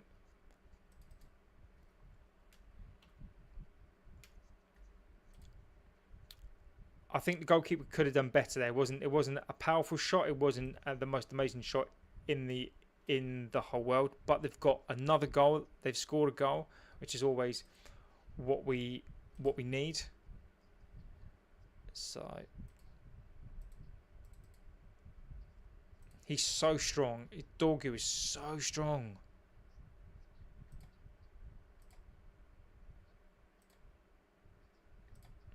Brilliant. 2-0. But Dorgu, well done. Brilliant. This much better. Much better. Well done, Dorgu.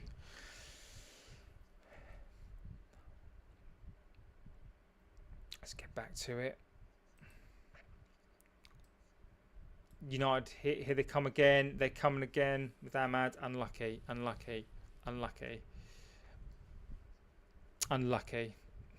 Fernandes seems to be disciplined as well.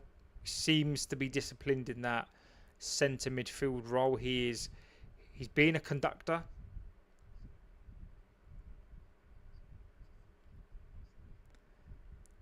So Bournemouth are now coming right down the centre. Cut out great there by Fernandes.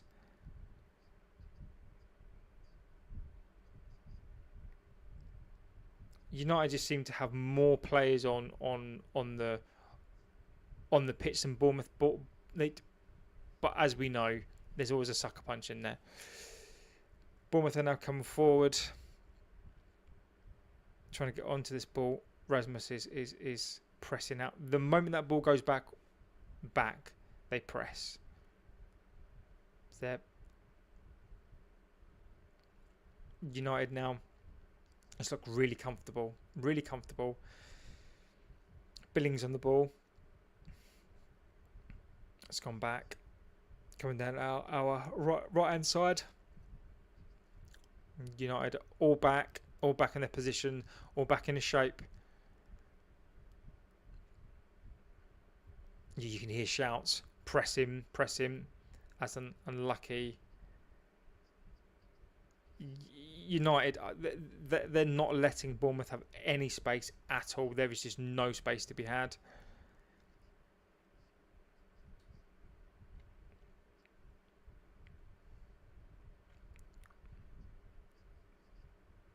He's done well there for Bournemouth to keep that ball. They are hounding. They're hounding this Bournemouth team, but they've still got the ball. This is the most that Bournemouth have had the ball so far.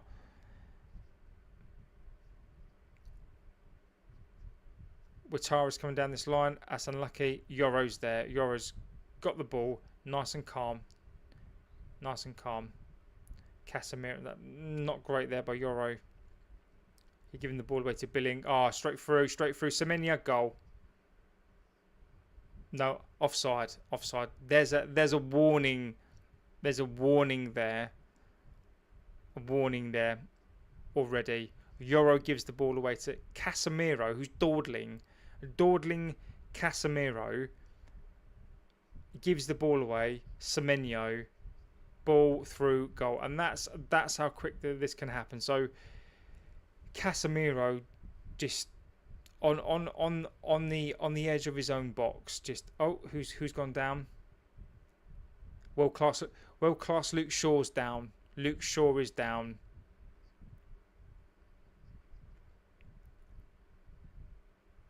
World class Luke Shaw's gone down. No, he's up again. He's up. He's up. No, I don't want to see it. I don't want to see him get injured at all. But every time he goes down, I count it in months. So I was lucky. Lucky. That was a Euro kind of not the best ball to Casemiro, but Casemiro just dawdling Casemiro. So it's still 2-0. Bournemouth had the ball in the back of the net, but it didn't count. But the ball's going forward. All right. Back with Maguire. Got pushed over by Semenya. So Bournemouth are trying to get this Bros Beast. Do you want a baby? What sort of a baby do I want? Be clean and be nice. What baby do I want? Be specific. Bros Beast.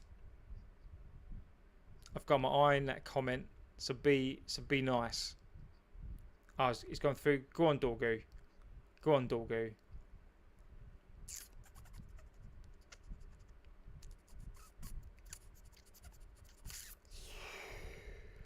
Do I want a baby Bros Beast? I can answer that question right now. No. I've already got 3 of them. And they're not babies anymore. So, no. And I'm too old as well. Deloitte to Højlund. Højlund just couldn't. Højlund is he just can't. He's so weak. Great cross. I'm crying. I want a. You're crying. I'm crying. I want a. You want a baby? What? You're crying because you want a baby? If you had a baby, you'd be crying. Oh, what? Mason Mount and Højlund there. It's only pre-season, but wow. Yeah, it's they're looking better, and this one of the things I was looking for. Obviously, disappointed that signings are not playing, but one of the things I was looking for, depending on how early you joined the stream, is that for Amran outers and for people like me who want to see what Amran's been doing with the team, this is perfect for that. And he's been doing stuff with the team. Go on, Casemiro. Højlund. Ahmad. Dorgu. Go on, Dorgu. Unlucky, he's blocked. Back to Casemiro outside the box. Back to Dorgu. Back to Casemiro. Back to Dorgu.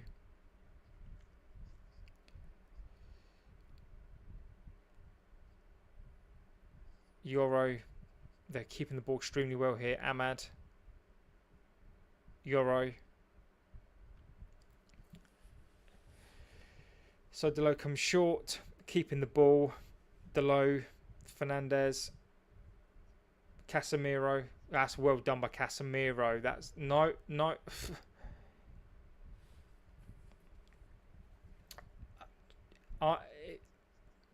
Good save there. I'm a mod. Yeah, I am more than happy to make you a mod, sir. Here you go. You are. There you go. Save that. I was hooding that. There you go, Tulip. Thanks, buddy. Appreciate that. I was hooding that you and me could do it. I'll let the mods deal with that one. Surprise beast. That's a very kind offer.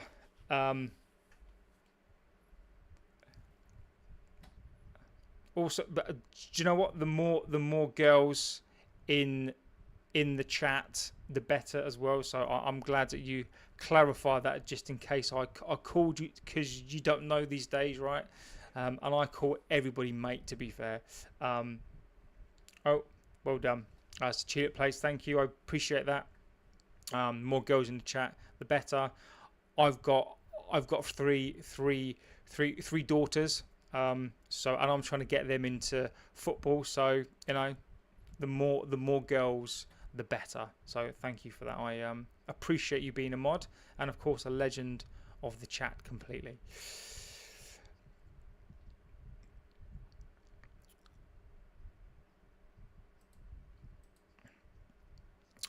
If you just joined, United are I was surprised about the lineup and disappointed, but happy and surprised by the performance so far. United have been better. So I don't know again if it's United are playing really, really well and Bournemouth are bad, or whether we're making them be bad. As soon as I put the jersey on, I came with a sliding tackle, Juicer, and sent him to the gulag. I love it. Brilliant. I love it. United with the ball back to Ahmad, to Delo. Is Dorgu playing on the left? Yes, he is. He's playing on the left. He's playing extreme. Go on, Dorgu. Go on, Dorgu. Yeah, no, he is. Dorgu's playing really well. Really well. Yoro's with the ball. Go on, Yoro. What's clear and what I'm liking is they're not shooting from 25 yards. That one of the big differences for me already, that's a positive for me, is that they're trying to work. They're being patient with the ball. They're trying to work spaces. They're trying to get the ball into the box. They're trying to cross it into the box, and they're trying to work it just outside the box to try to get opportunities. But they're being patient as well. So those are the things that are really impressed me. All we need now is a striker who can put the ball in the back of the net consistently.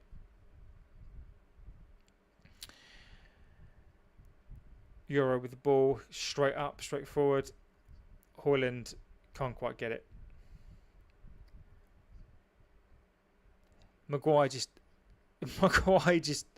literally launched that ball into space with his head. I love Dorgu. He has all the physical tools, just needs patience from the fans to allow him to develop on the technical. Agreed. I agreed completely. Dorgu, I like him already. He's very physical. He's very, very fast. I like his work ethic as well, but I think you're right. I think he does need to work on that ability. He reminds me a little bit of Ever, actually. That's a Bournemouth on left hand side. Get it in the box. Oh, Evan Nielsen nearly put that into the back of the net. That was a great ball down our right hand side. Delo needs to get a little bit closer there. Little bit closer there. That was a great ball in. Evan Nielsen.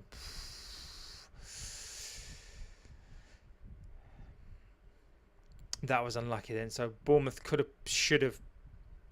It would have been a good goal, just put it that way. But there was the first opportunity and sight on goal. So if you have just joined, United are playing well. I don't know if Bournemouth are just behind pre-season or being bad, or whether we are actually being better.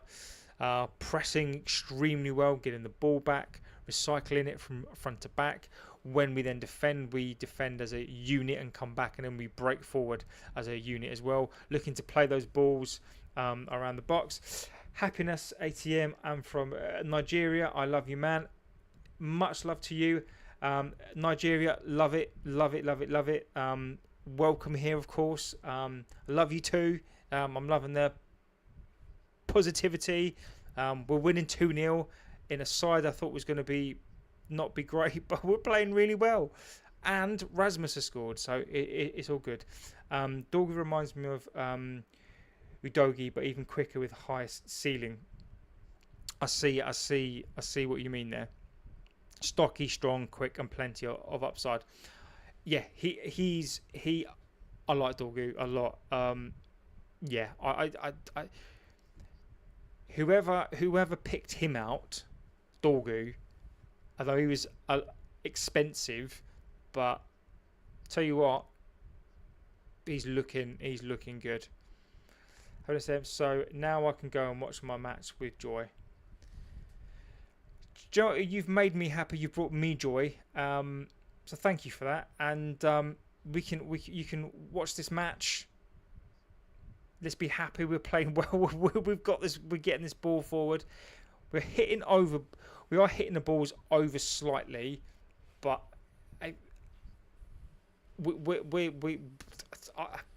I'm stunned at how well we're playing. To be honest with you, and I'm stunned with this team as well. Mason Mount's all right. Mason Mount's not pulling up trees necessarily. What I am liking is Fernandes is conducting and he's staying in the centre midfield position. That's what I really like. He's conducting this ball really well. Oh, but Casemiro would just get this ball down. Well done from Højlund. Fernandes down the left-hand side. Dorgu again. Mason Mount keeping the ball well. Yoro's come up. Casemiro is pretty good at that. Fernandes to Dorgu, get it in the box. Luke Shaw with the overlap. Mason Mount. Okay. At least it was a shot in the box. So really well worked again. Some good options. Mason Mount shooting just outside the box, but inside channel overlapping. I just wish to get that ball into the box a little bit quicker, but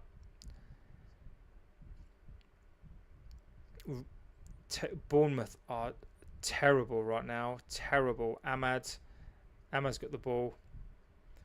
So Delow's gonna. No, he's gone back. Is Bruno tracking all the opposition runs? I need defensive reliability from him if he wants to play the pivot.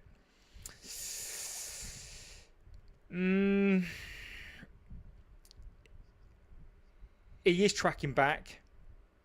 Tackling wise, he's not launching into tackling, but he is tracking back into the box. I mean, he is doing that. So he's more back than he is forward. Does that make sense? Right now, but it is one game. It's one game, pre-season game. Let's see if he can do it until the end of the half, and let's see if he can do it into the second half as well. But Fernandes, this is probably one of the most disciplined performances I've seen him.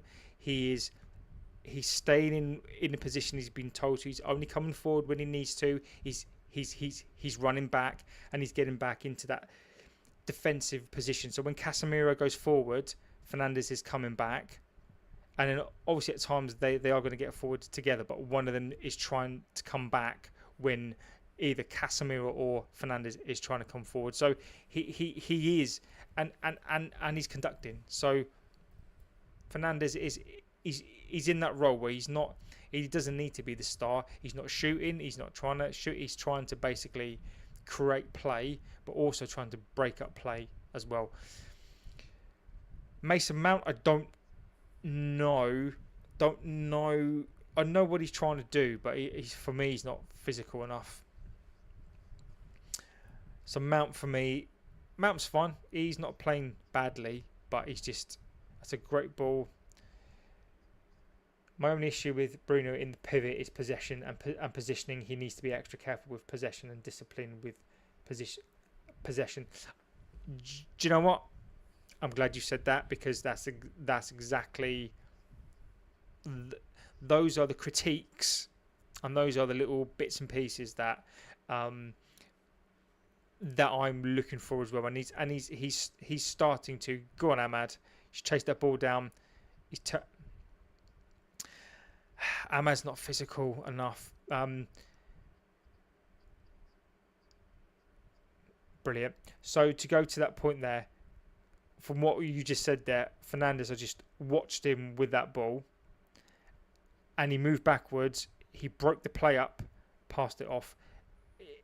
he's still, come back to your point, positioning wise, he's moving from left to right across that line. So I don't know if his positioning or if his position on the pitch is a rectangle, so he can run like he can. How far can he run horizontally and in a vertical run? So he seems to be running across that vertical line across the pitch, but in terms of a horizontal line up and down, he's clearly been told, you know, you're not. You need to stay in front, get back in our box to defend, but don't go all the way up to their box, because that's what Mason Mount and Ahmad is there to do. But Ahmad and Mount in those 10s, they're not great today. It might be where Bruno plays pivot against the bottom half teams and 10 against the top half teams. Yeah, agreed. I guess the only caveat to that, and this is a debate that we can have throughout the season, is if he's playing in that 10, where does Mbeumo and Cunha play? And that's I think that's a very good point. Højlund just run down an avenue again. 2 number 10s, Mason Mount, Ahmad. They're doing some good work, but they need to look after that ball better. Like, those number 10s are not. They're not doing, in my opinion, what number 10s do. It's one half time. So half time. Bournemouth have been, other than maybe one chance, Bournemouth have been stifled. It's been an enjoyable half of football. One of the things I wanted to see was what could Amarin do with this set of players and this team. Any good news for player Šeško? The current news on Šeško is this: United now want Šeško. He is their number one target. Šeško want us. We are in talks with Leipzig, but how it obviously works is we will not enter an official bid until we know it's going to be accepted. The price is around 69 million to 70, I think 72, 73 million. We've pivoted from Ollie Watkins because of the price, and I think that we've now pivoted to Šeško. I think he makes financial sense, but also that we basically want Šeško. And we've pivoted now. So Šeško is our number one. We're now negotiating. Newcastle are still pushing hard to try and get a deal, possibly, but I think you're gonna see Newcastle move away now from the deal. They might pivot to Watkins. It wouldn't surprise me, but I think they're now going to move away. So it's a clear run for us, and it's now when we can do the deal. Also, there are 2 other bits of information on that. RB Leipzig are interested in Rasmus Højlund. They see him as an ideal replacement for Šeško. I don't disagree with that. And we don't need to sell to buy. So we don't need to sell to buy to do our signings. So if you're a optimistic person and you believe all that, then the Šeško deal is looking very likely, and we're there to do the deal. So it looks like Šeško is there to do, and we just got to wait for it to be done. Glory to United. I agree. We're playing well. I am surprised. I'll give credit where credit's due to the players. I think they've played well. Not everybody has, but I think the team as a shape looks much better. Pressing high, pressing better. Dorgu scored a goal. Rasmus scored a goal. Dorgu looks brilliant. Chief Elf says, what a player is Dorgu. I agree. He's been really good in all the games so far. I really like Dorgu. And Jesus Christ, Luke Shaw is world class. I'm kidding. World class Luke Shaw. He's looked alright. I mean, he's looked like he's looked comfortable in there. I don't know if that's because Bournemouth I'm not playing very well, or whether or not we're just playing so well that every player is good. And that's what I want, really. If we play like this in the season, I'd be more than happy. So I can see potential I see potential.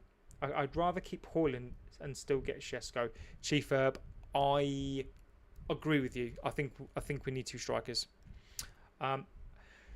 Do I see potential in Højlund? I do see potential in Højlund. My only observation with Højlund is this: looking at his runs out.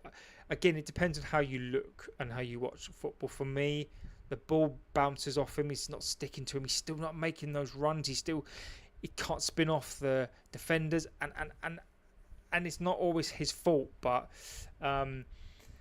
Spirit of LFC fan says, how's the United and Bournemouth game going today, in your opinion? If I was a Liverpool fan, I'd be worried. If I was a Chelsea fan, I'd be worried. No, I'm kidding. Much better. Much. Give your players a rating for the first half. Okay. Okay. That's and feel free to get in here as well. So overall, I think that we press well as a team. I think that there is definitely shape in there. There's position, there's runs. You can see that the players they're still thinking about what they should be doing, but they are starting to think more about runs. Fernandes has been a bit. He's playing in his position. I think he is wandering a little bit, but he's playing really well. The back four playing fine. Dorgu is excellent. Rasmus. Mason Mount, Ahmad. No, I'm not too sure. So if I had to rate them, Chief Earth said if I had to rate them a 6 at best, a strong 6 at best, I'd give them a 6.5 on the verge of a 7. I think there's some players that gets a 7, so I would go Heaton a 6. So if we go, let's say, from 10 to 6 being an average performance, I'd give the keeper a 6 because he hasn't really done a lot.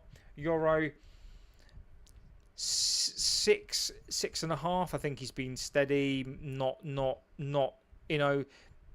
easy, steady. The odd little miss pass here and there. Maguire steady.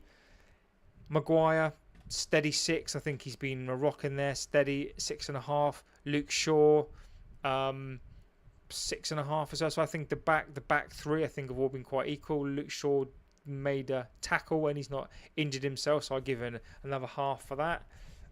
Man United going to scare Liverpool, City, Arsenal and Chelsea after the first half performance for sure. In the Premier League, watch out. I'm not sure about that just yet, my friend, but let's see what we can do, eh? So Delo on the right, I'd give him a 6. I think he's been okay. He's given the ball away a lot. He hasn't looked really at it, so I'd probably give him a 6. Dorgu down the left, I'd give him an 8. Dorgu for me is an 8. I think he's powerful. I think he's been great. I think he's done a lot of the good work down there. Casemiro, probably a 6. Is a 6 fair? I'd say 6. I'd give him a 6. He's not really done anything wrong. His little flicks and stuff are fine. He's good with the ball at his feet, but he's not really doing loads. Fernandes, I'd probably give Fernandes a 6.5. 6.5, maybe 7 at a push. I think he's doing all those. I think he's being disciplined. He's tracking back. He's not doing the Hollywood balls.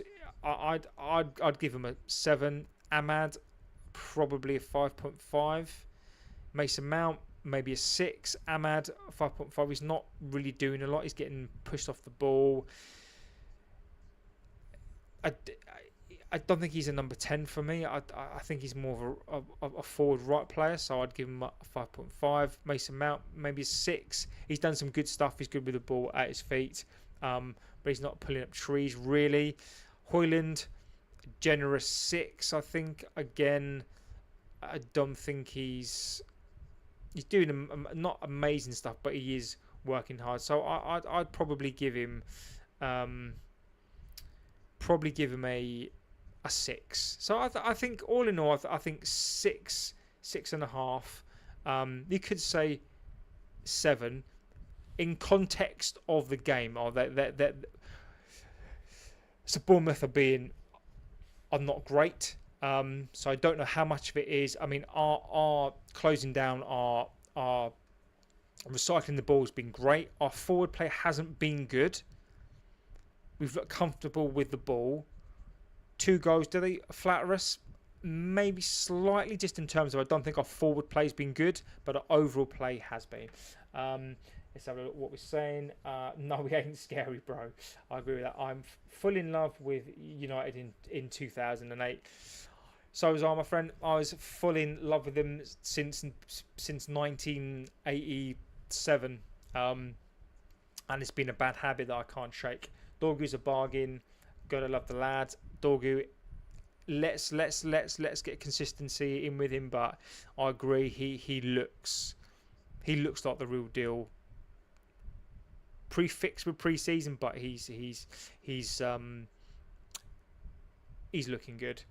Xerxes had a knock busy with fan meet and greets. Yeah, I mean,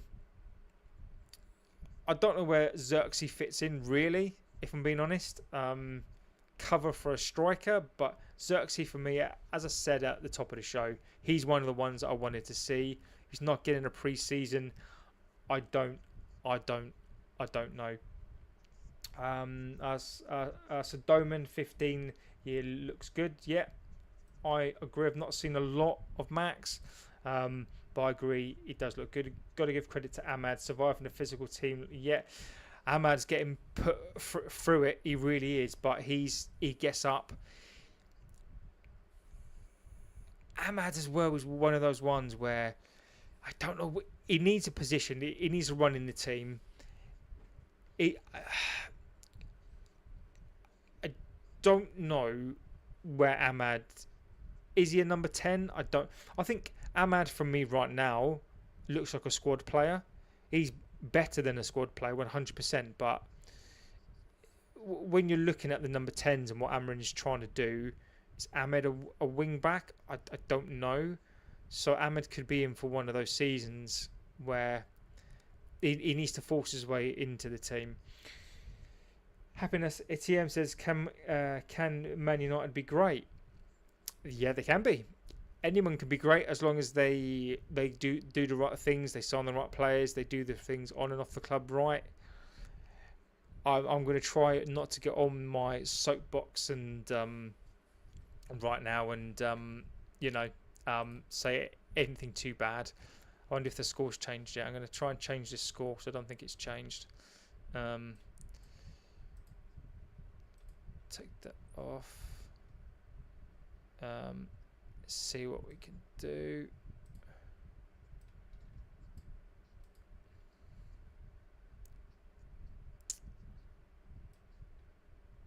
So it looks like Luke Shaw potentially could go off as well.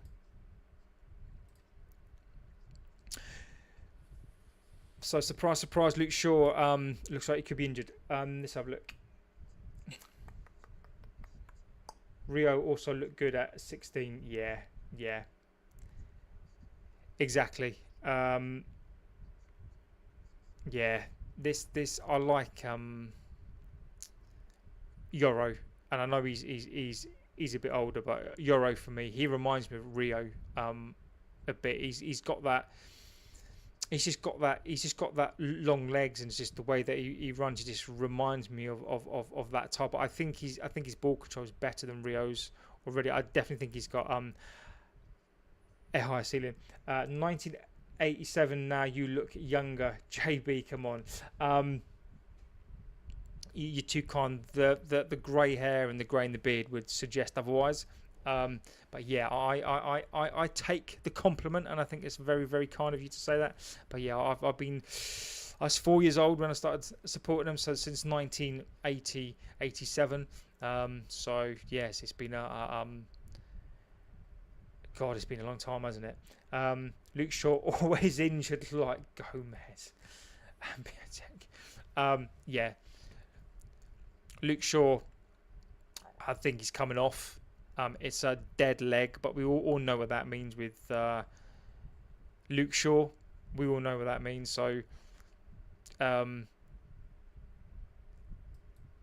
but he has played well. I cannot take. I don't want to take anything away from this team. So from what I've seen, and I'd love for you to let me know if you're watching it in the chat, if you're where you are, that I cannot take away that they are playing well. Like, it's the best. It's better than West Ham as well. So they are playing better stuff. And what I did say before the show, and this and I want to hold myself accountable here. I think it's really important that I do. Is that I was disappointed that those players, the new players, and I did moan about not players being there. But one of the positives for me was looking at this game and saying, right, what's Amarin done with this team? Luke Shaw, Balloon Dior 2025 comeback arc. The Ballon d'Or comeback. Brilliant.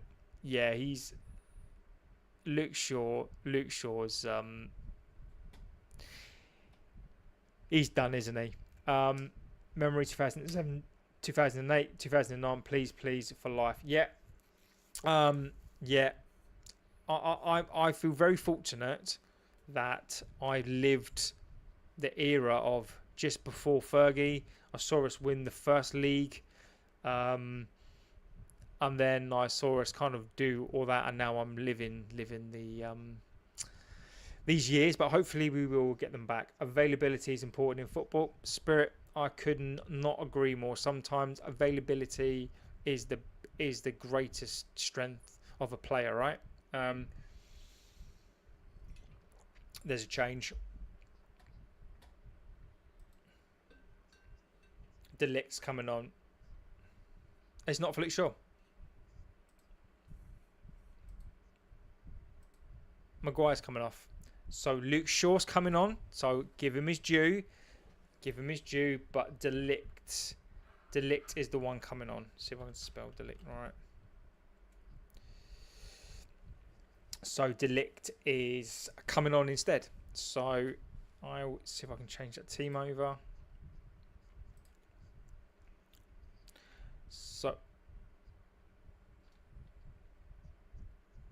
So world-class Luke Shaw is not injured, which is always a good thing, because he is world-class, as we all know. Okay, let's see if I can change this over.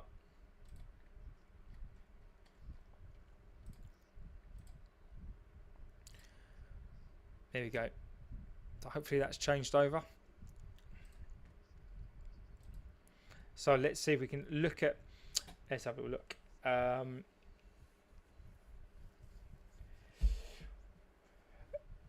Yeah, it's a different award altogether. Even Yamal don't get a chance. Yep. Look at Van Dijk. What a player! Such a legend. VVD need partner in crime in centre back position. I think Mark Gahey is the right person. Let me tell you something.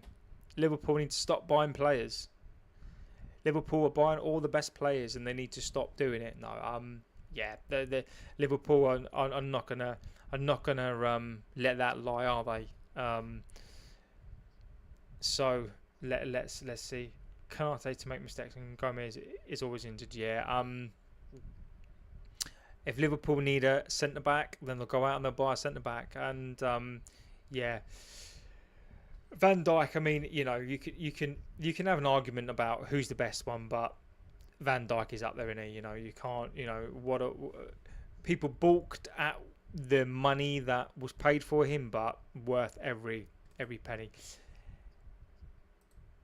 Matches have kicked off. So De Ligt has come on, not for Luke Shaw, but he's come on for Maguire. So De Ligt is now on in that centre back role. So let's see if United can maintain what they were doing in the first half.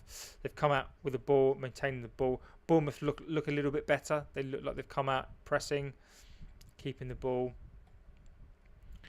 Euro's bombing forward. I like how he comes forward. Euro, I like how he comes. That's a great. No, it wasn't a good ball at all. Delow's got that ball. Unlucky. Casemiro put a terrible ball. Casemiro needs to keep these balls down. So Casemiro, I get what he's trying to do, and it could be the wind, but he needs to keep that ball down, and he's trying these little flicks and tricks and trying to lift that ball, and it's very, very windy. So I think that might be the wind. Bournemouth kicked off. Good header by De Ligt. A great header by De Ligt. Straight down to Fernandes, Dorgu, Fernandes, Mount. It's gone out again. Bournemouth have already come out looking like they're going to press a little bit more. So let's see if United can keep this up.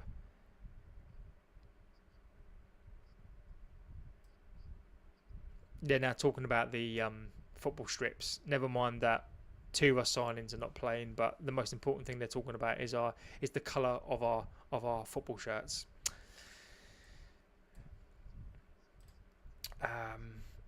Frimpong's already a huge upgrade. Oh, don't get me depressed. Frimpong's brilliant. Frimpong is a great signing, an absolute amazing signing. Cunha got 1 year left on his contract. He won 200k a week. He's pushing for a move to Real Madrid. Yeah. Let's have a look. What are we doing now? Oh, Højlund's frustrating. I understand Højlund's trying to get the ball, but Højlund seems to be playing in that Harry Kane position, where he's trying to come back into the midfield, but there's no outlet up front, and Mason Mount and Ahmed cannot do that role. So the ball is now with Ahmed. That's a great ball.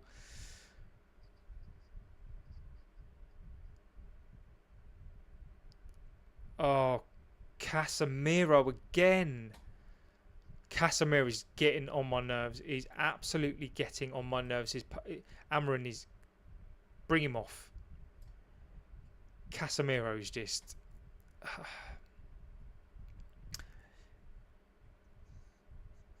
Oh, go on, Dorgu. Little ball. Nice. Fernandes, good ball into the box. Free kick on outside of the box to United. Dorgu again, really strong with the ball. Gets that ball. Could have played in Rasmus early, but decided not to. And surprisingly, Fernandes didn't shoot. Looked to get that ball into the box, which is really good to see. I'm really pleased with that. That's really good. So what we've got here, Happiness at TM says, please, Man United fans died when watching United in Nigeria. Wow, that's... Sorry to hear that. I mean, I don't know when that was. That's... Wow. I mean, I'm really sorry to hear that. That's awful. That is horrendous. Awful. I've never heard that before.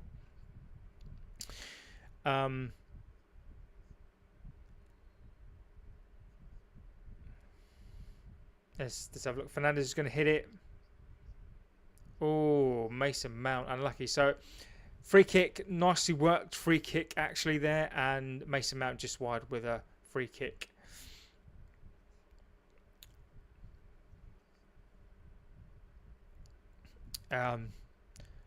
Trent to... So I was when I heard Trent was leaving, because obviously I do watch more than just us. Is it the fact that Trent basically kind of was not honest? So Ahmad's won that ball. Oh, Ahmad's not having a great kick. It's another free kick just outside the box. Clumsy challenge, but that's a great. Hoyland's done really well there to get that. That's good play. That's good forward play by Hoyland there. That is really, really good play. Really, really good forward play there. Tulip places Ekatike shoots with the power of an 8-year-old. Oh, that's tickled me. I want to go back over these chats, but we've got a free kick. He shoots like an 8-year-old. That's hilarious. I will come back to some of these chats in a second. I just want to see what we're doing with this. We got a free kick just outside the box. Is Dorgy going to whack it, or is Fernandez going to whack it? Dorgy, Ahmad, off the wall for a corner. With Trent, forgive me if I'm wrong, but I thought that the main reason for Trent was that he sort of alluded that he was going to sign a contract and then didn't sign a contract. Is that what the sort of issue thing is there with him? Quick corner, Ahmad. Oh, Fernandez sold him short a little bit there. No, Ahmad's got the ball back. Nice by Ahmad. What else we got? Verts looks good. I think Verts looks like one of the best players in the world as well, to be honest. But I think that's a gamble as well. You just don't know. But apparently he played today, got man of the match, scored a goal. So, and also as well with Verts, that money's invested over years, isn't it? Great ball, Fernandez to back to Yoro. Yoro's going to get this ball in the box. Mason Mount, Ahmad, Casemiro in a little ball in the box. Go on, Hoyland. Go on, Hoyland. Oh, Ahmad. Go, Ahmad. Excellent. Ahmad, get in there. What a goal. Brilliant goal. Get in there, Ahmad. Brilliant. Really, really clever goal. Really, really, really well done. Ahmad's finishing is really good. Nice, calm. Hoyland doing everything he can in the box, bringing plays around him, being brought down by plays. But Ahmad, very good. Much better. What is impressing me more than anything else is what they're doing in this final third. What they're doing with the ball. They are cycling the ball as a team. They're moving forward as a team, and they're being patient with the ball, and they're looking to do something with the ball. So whether it's a cross into the box, whether it's across the floor, whether it's a cross from the byline.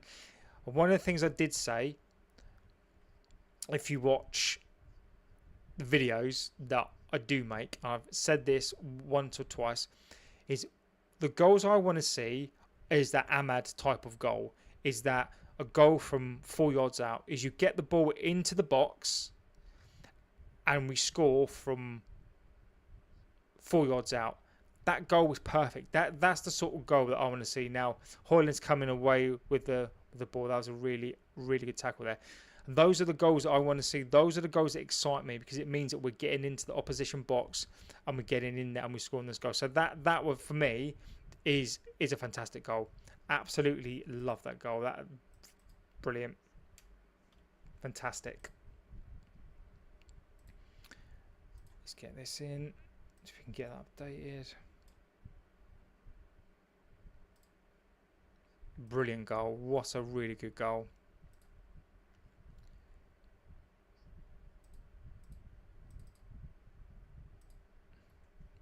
And what impressed me as well is the way they worked the ball. Patient.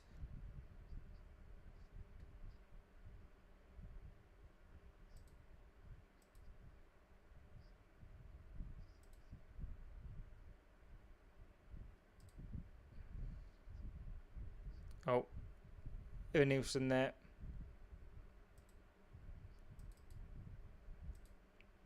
Let's get that, update that.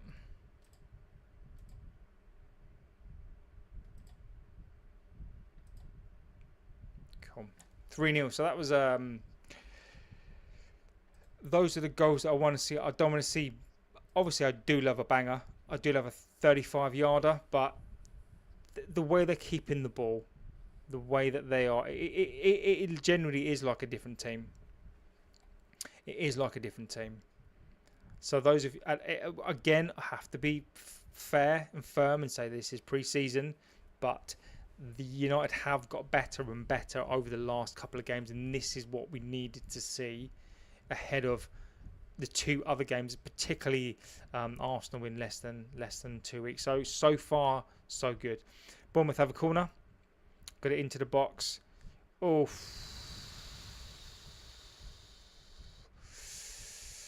lost Evan Nielsen then, but he got some space there. Euro and Luke Shaw, Euro, the pair of those then against a better striker, then that is going in.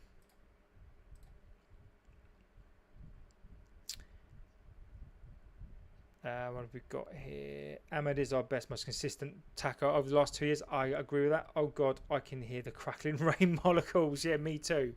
I think it feels like it's raining outside. Anyone you want a bit more from today? Oh, that's a really good question. Actually, that's a really, really good question.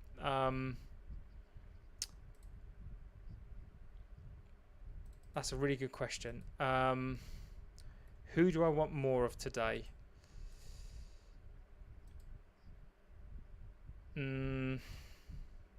Casemiro for me.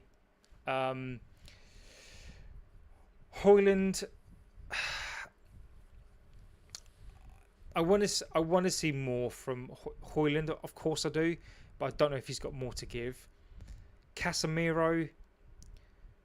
I don't really want to see more from him, but I want to see more in terms of like get the ball down. Your teammates around you are actually playing good, are actually playing well, and you're trying to still do these little flicks and kicks, you know, and we're trying to build something here. So I think so. Delo for me as well. He's playing all right, but if we're playing, I think wing back position is up for grabs. So Delo for me, Casemiro, those two. But if I had to pick one of them, probably Delo. Mason Mount's not ripping up trees, but he's still doing some good stuff. So probably Casemiro. But again, I don't really want to see more from Casemiro. I want to see more because I want him to get up to the level of his teammates. But I know what he's about, so I don't really see the benefit. Go on, Ahmad. Go on, Ahmad. Go on, Ahmad. Oof. Ahmad. Go on, Euro. Oh. Semenya. Leave off Semenya. So Semenya's waiting for Luke Shaw to come over to him and then basically just falls over on the floor. So no one's buying that. But that Bournemouth are playing better. They're definitely playing better, but United are having to respond to that. To go back to the comment from Tulip, there is looking at Mason Mount.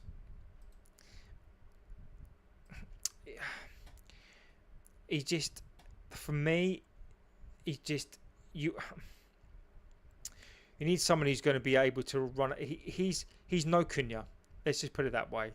You know, he's definitely no Cunha, and I wouldn't want Mason Mount playing as a number 10 from the very beginning. He's not for me. But I think Mason Mount is very limited in what he can do, particularly there, and I hope he doesn't get a start over Cunha or Mbeumo. So Højlund holding the ball up, getting pushed off the ball again, losing that ball. Got it back. Casemiro, and they just keep the ball down. Mason Mount on our left-hand side. Back to Luke Shaw.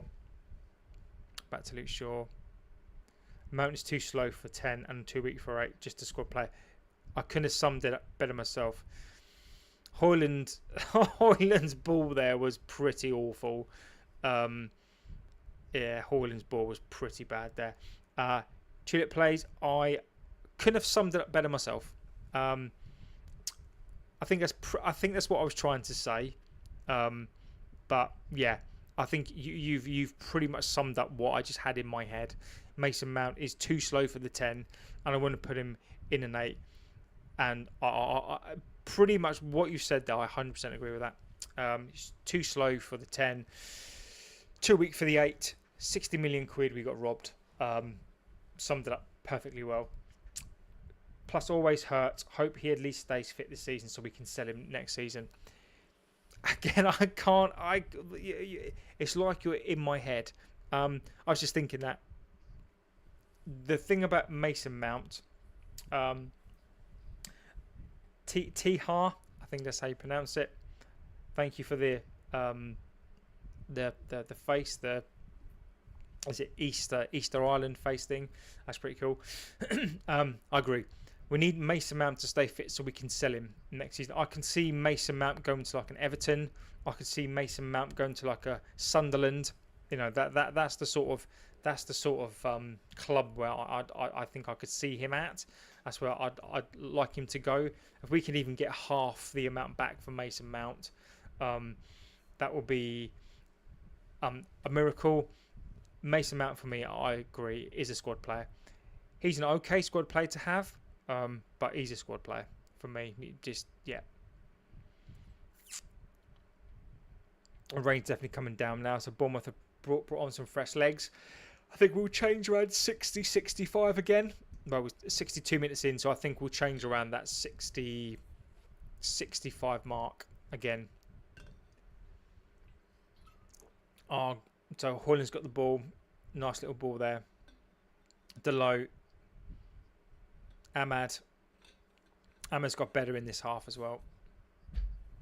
Oh, unlucky. It's got a bit wet, and Bournemouth can now break. Delit, great tackle. Bournemouth. Oh, Euro, get up, careful. Great ball into the box. Oh, shot comes in off the crossbar. Was that saved by Heaton?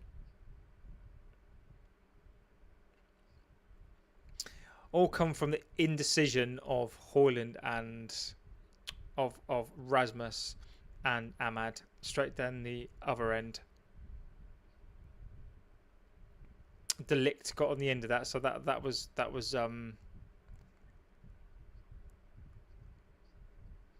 good there.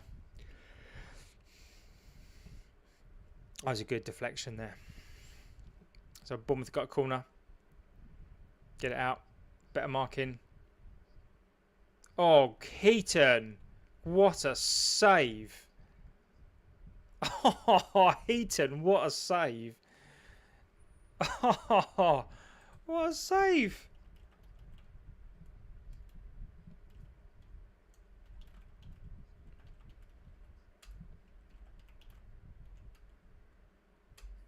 What a save, Heaton. Onana, take heed, mate.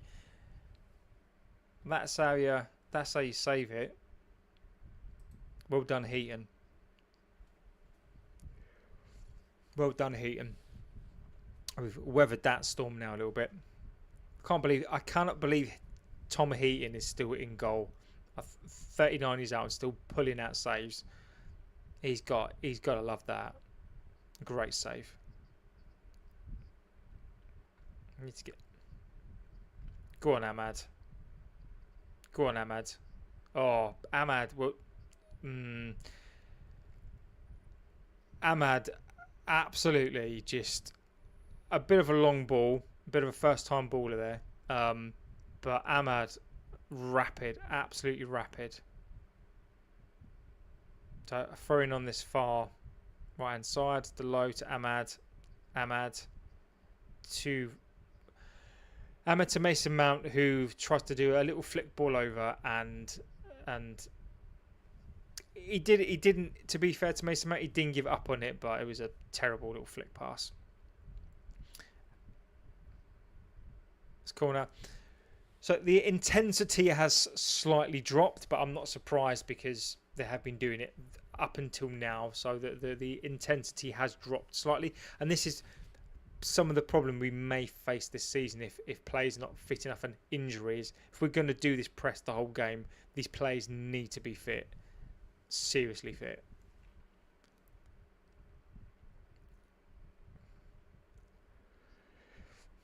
Right corner, right wing corner, into the box.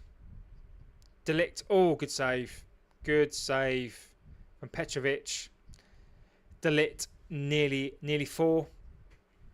Great header, great header. Good save.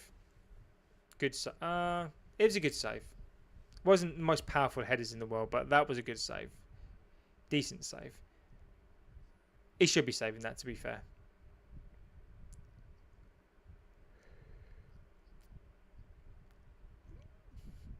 Another corner.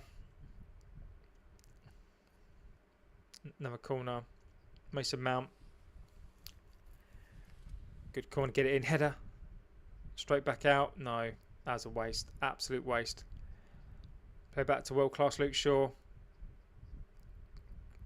Good ball by Luke Shaw, though. Go on, Mount.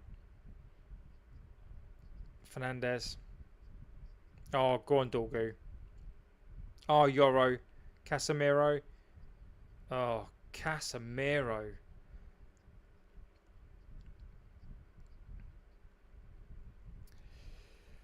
Oh, Casemiro is just annoying me. Casemiro is annoying me with his little flicks and his little outside of the boot stuff. He's just bugging me. It literally is like he's on a beach. He is on a beach, retiring. I don't know. I want to see Ugarte play.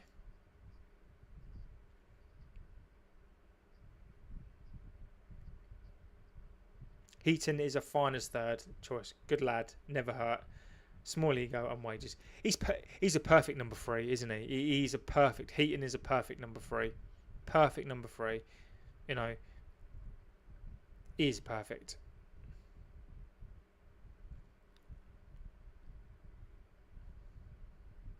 That was a great save as well. Here come Bournemouth in the box. Good tackle. Bruno Fernandes, what a tackle. Issue his first choice keeper and backup. And the backup is that's our issue. Unless we sort that, hence why we need Lemens. Exactly that. Until we sort that out, we can buy who we like up top. We'll score goals, but we will concede goals. Fernandes, I'm going to say Fernandes is playing really well. As a great tackle, great performance so far. This is what I want to see from him. He's cleared it as well.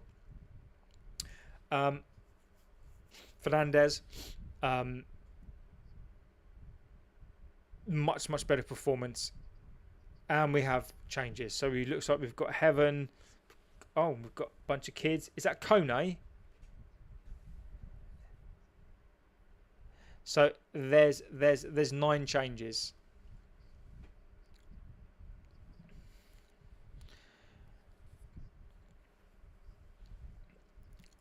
Right, so let's see who's coming on. I will try and update the Bruno Fernandes is coming off as well. Bruno, I'll give him a shout today. Great performance. I'd probably give him 7.5 and 8 as well. After that performance, I think he definitely grew into the game. Leon's coming on. Ethan Williams. Obi's coming on. Obi's coming on. Obi. Mentato. Fletcher. Ahmad's going off.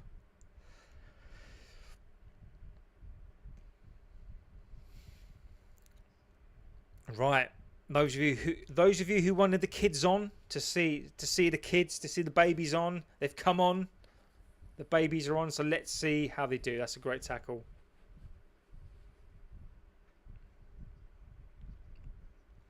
Collier there with the ball. Fredrickson.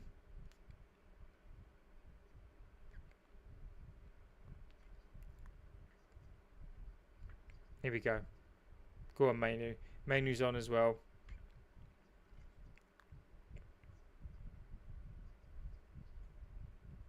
These kids are itching. They're itching to. So Mantati's come on, Manu's come on, Ugate's come on, Fredrickson's come on, Collier's come on, Obi's come on. No Kone though.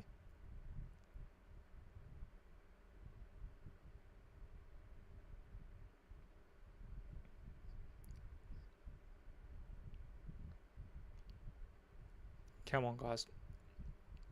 19 minutes left.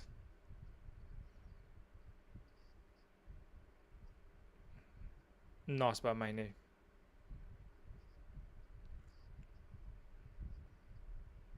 That's Leon there. Go on, Leon. Go on, Leon.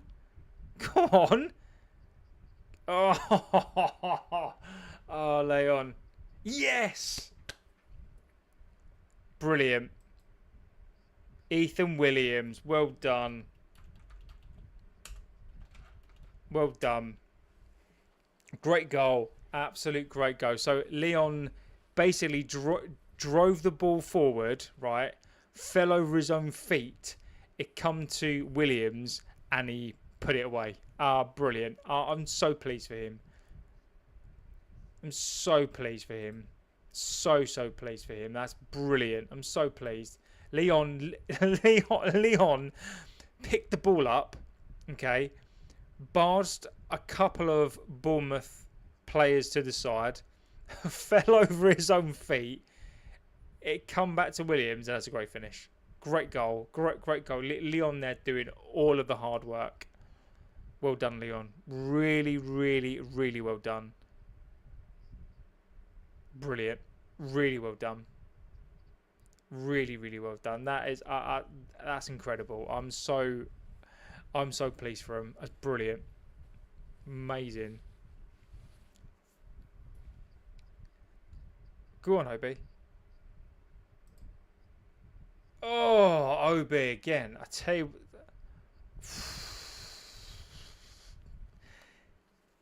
Wow. These kids. Tell you what, these kids have come on, Obi. I genuinely don't know what to make of this. I genuinely don't know what to make of this. I genuinely don't know. What I am going to say, is just remember, if this is the start of something special, remember the channel that you saw it on. You know, maybe this channel will bring the fan base some luck. Let's save that. Let's change the scores over.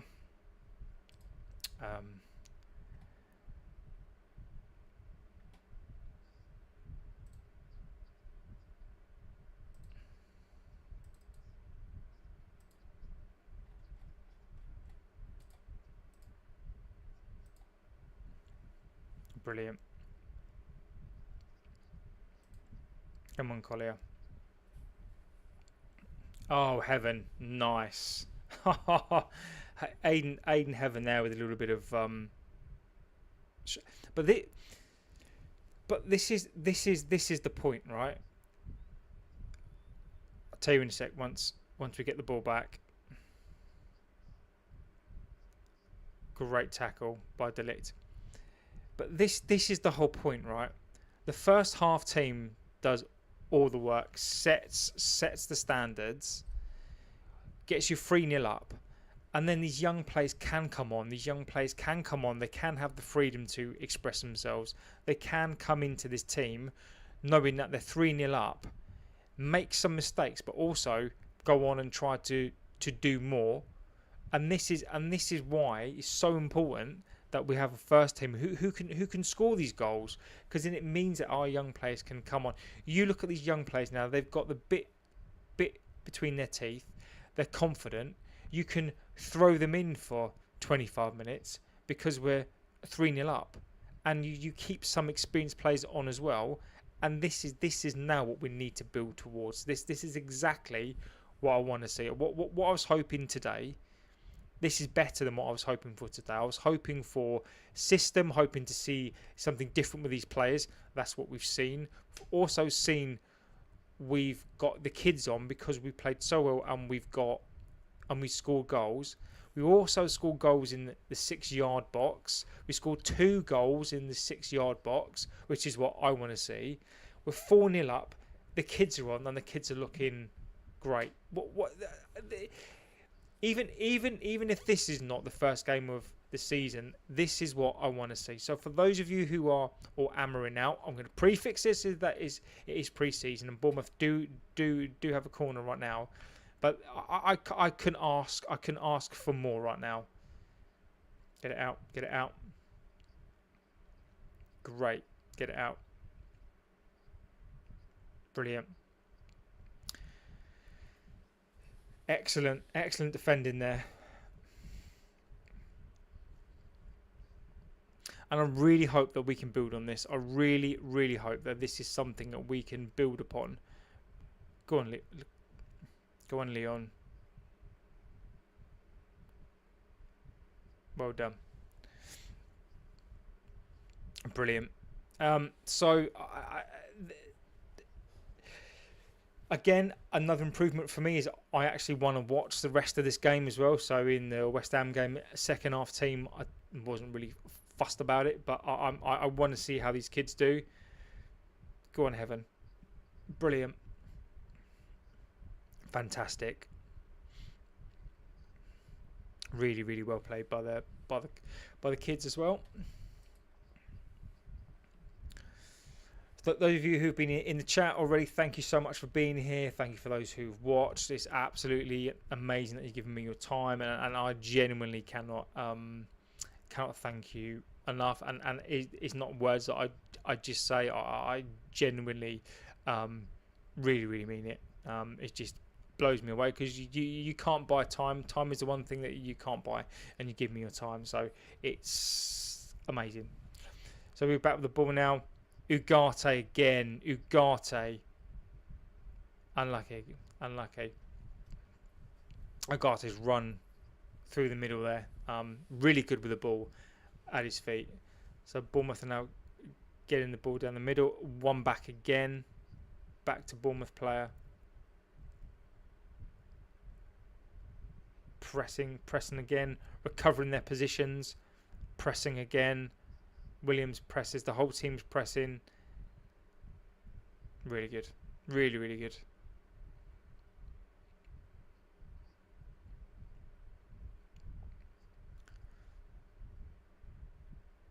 Yeah, Williams was a little bit late then on Hill.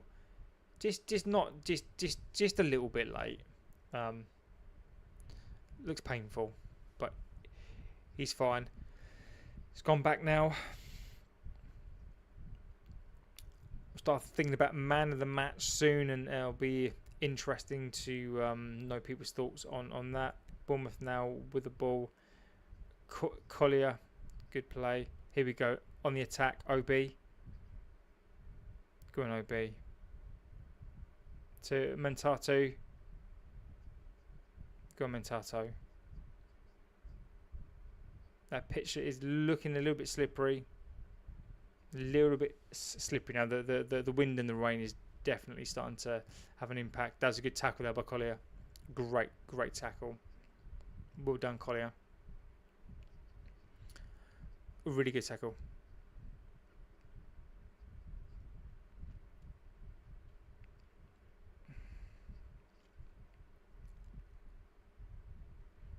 It's definitely a bit harder to press in this second half of the wind and the rain, but I'm looking for shape, keeping their shape, keeping their discipline.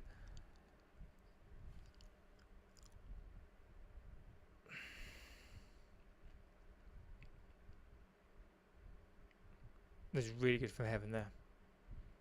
OB. Can't really do much of that there.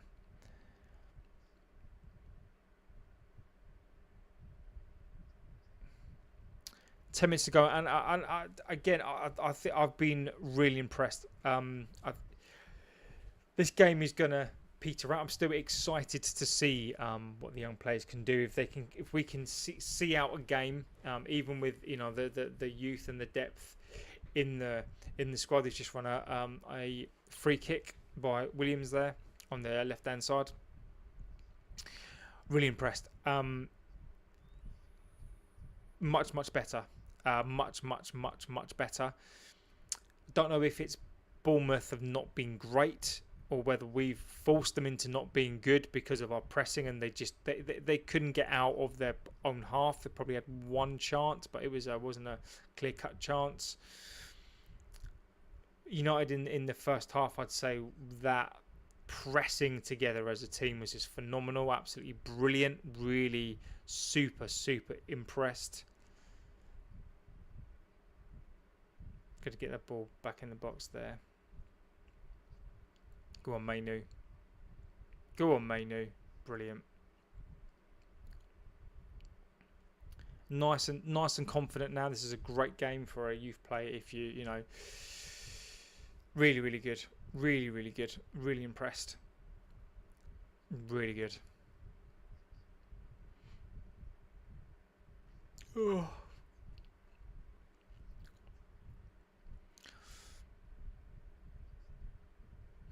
Good to get this ball back. It's a Bournemouth now. This is damage control for them. They don't want to concede any more goals, especially to the United kids. Leon with the ball again on another run. Go on, Leon. Leon is looking to run forward. He looks quick. He looks powerful. Very quick. Very quick.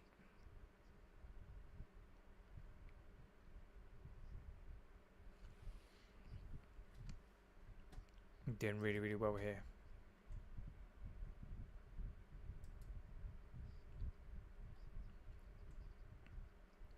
Really good.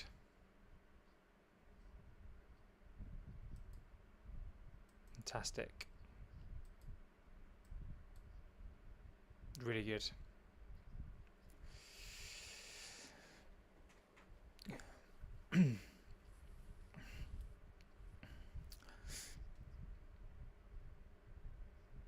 I think I am surprised by this result. Preseason, you catch teams cold. I get it, but you can't deny how well they've played. I'm not going to put a negative spin on it tonight. We can talk about that tomorrow.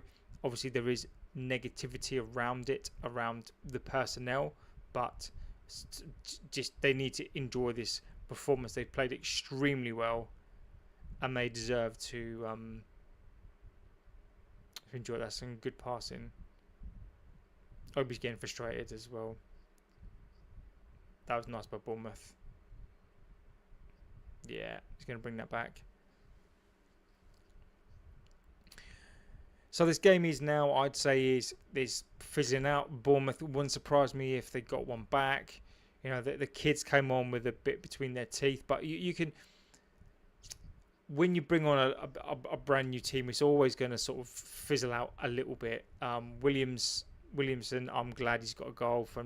Fantastic for him. Bournemouth would definitely like a consolation goal, but do they deserve one? Probably not. This United side, the one thing I will say is it's worked extremely hard. Those kids who've come onto it are working hard, and I like what I see. Not in terms of necessarily of depth in this squad, but Amron is clearly doing something with these players, clearly drilling these players and doing something with them. And what I wanted to see today, I definitely saw more than what I was expecting to see. So those of you who were Amron out or hoping that he's going to leave early doors, but those of us or those people who now think that we're back, we can't get too hyped up.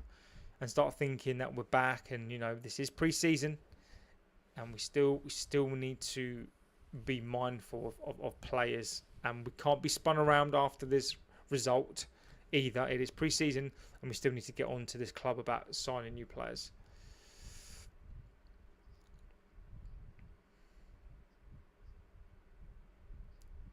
Really good by Williamson. Really good hounding. Really good hounding.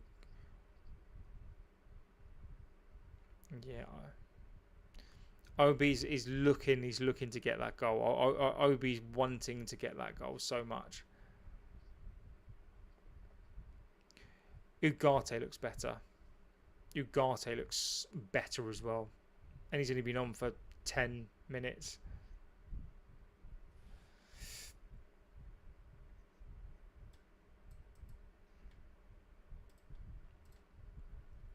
The commentator though is over egging the pudding a bit. He's been a bit too. He's been a bit, OTT with it, but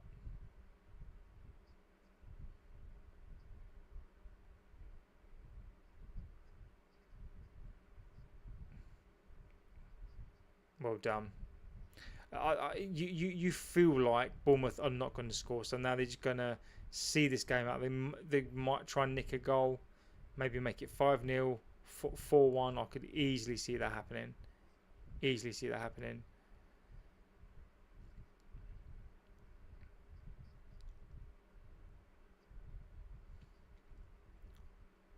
It's all starting to sort of fizzle out slightly.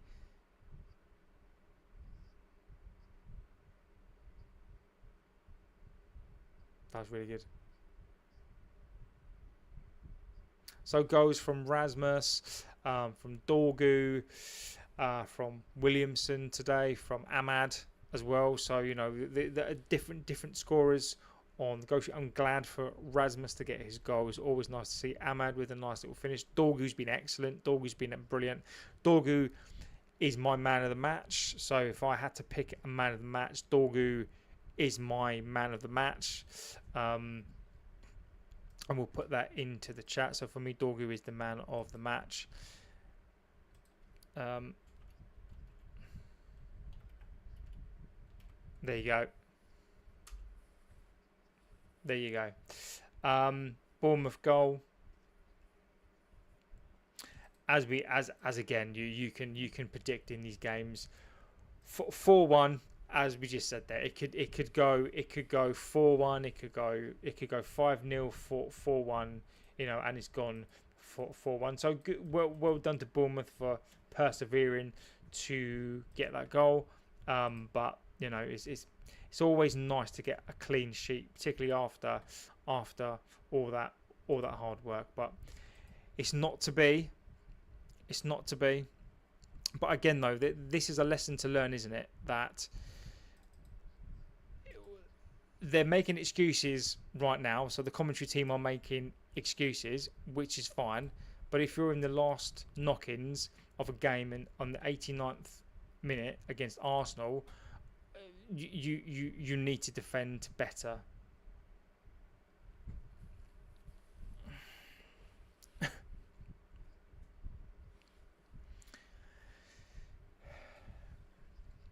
Keeps going. Get Kobe Mainoo free. Get him going. Mentatu. Go on, Kobe Mainoo. Go on, Mainoo. Oh, unlucky.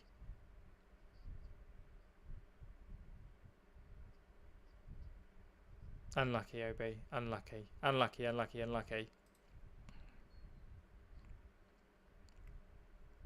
So, 4-1. Would be nice to have seen a clean sheet. I'm not going to lie. But it is what it is. What a go from Delit. What a goal from Delit. Rasmus needs to take lessons. Oh, Chief, you are hilarious. Yes, I agree with you. You can obviously pull what you like from that. These things happen. It's the end of the game. So it's another match done. 4 really good goals. I'm gonna sum up as brief as I can because I'm knackered and I am gonna have to go to bed. Much better performance, better than I was expecting. So I was expecting to see 2 new players. They didn't start. Very disappointed. Saw the lineup not necessarily enthralled with the lineup to begin with. However, one of the positives for me, striker's goal. But yeah, happens. Not blaming Mata there. Yeah. I was looking for, in absence of new signings, because I'm not going to put a negative spin on this. We can talk about that tomorrow. But right here, right now, Amarin's done something to this team. That's abundantly clear. Amarin has done something to this team, and it showed today. So whether Bournemouth had an off day, you could argue that about West Ham, or is it going to be that these teams that maybe we'll start to beat are not doing well, are having bad days because we beat them because it's us, or is it because we've actually outplayed them? So today I think there's a mixture of both. Bournemouth not being at it, but we were at it. We pressed extremely well. We kept our shape extremely well. Up front, again, Rasmus scored, but did some good stuff.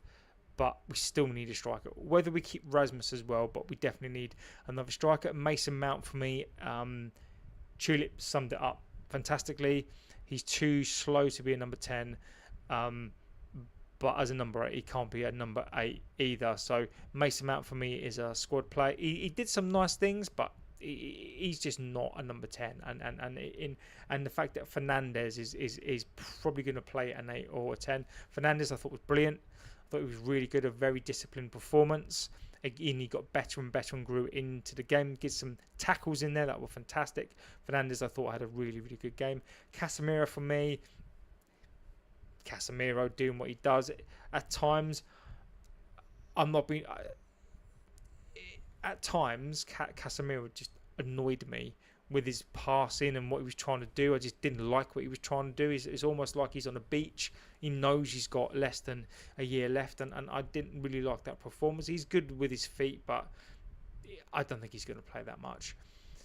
Ahmad, he was alright in the first half, got better in the second half, scored his goal well. Dorgu, brilliant, my man of the match. Dorgu I thought was immense, powerful. His positioning, obviously, at times, he'll get better at that. Delo, so he was probably the most disappointing player. Not terrible. Looking to get the ball into the box. Looking to do that. Hesty, who's man of the match. I don't know actually. I've stopped it. They'll probably give it to Fernandez. To be fair, let me have a quick look. Let me see if I can find it. Wonder who they've given it to. Let me have a little look. United. Let's see who they've given it to.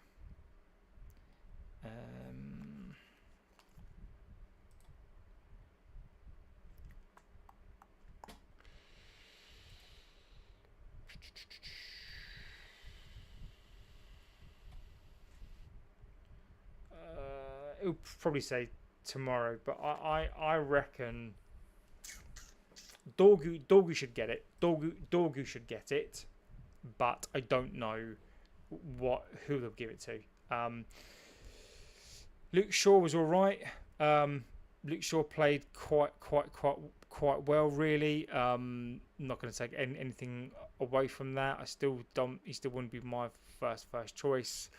Delict, when he come on, I think he looks good. Hate to say it, but we're top of the league. We need to be top of something, mate. But yeah, we are.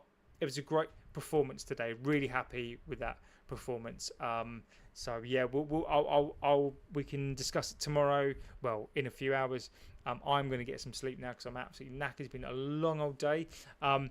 Like I always say, thank you for those who have been in the chat. Tulip, Chief Herb, Hesty, who got into the chat.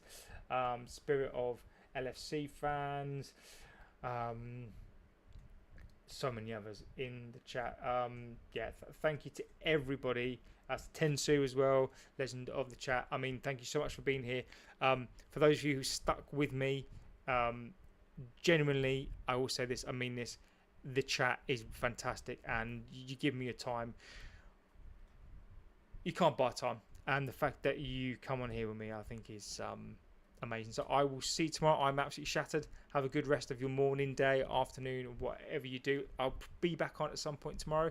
But yeah, 4-1 win. Positive. Those who are hammering out. If he plays like this, you're gonna have to rethink that. But we'll see. There's a lot of season to go. There's some more preseason to go, so we'll see about that. Thank you for watching, and of course, I will see you on the next one. Take care, and we won a game 4-1. How good does that feel, eh? See you soon. Take care.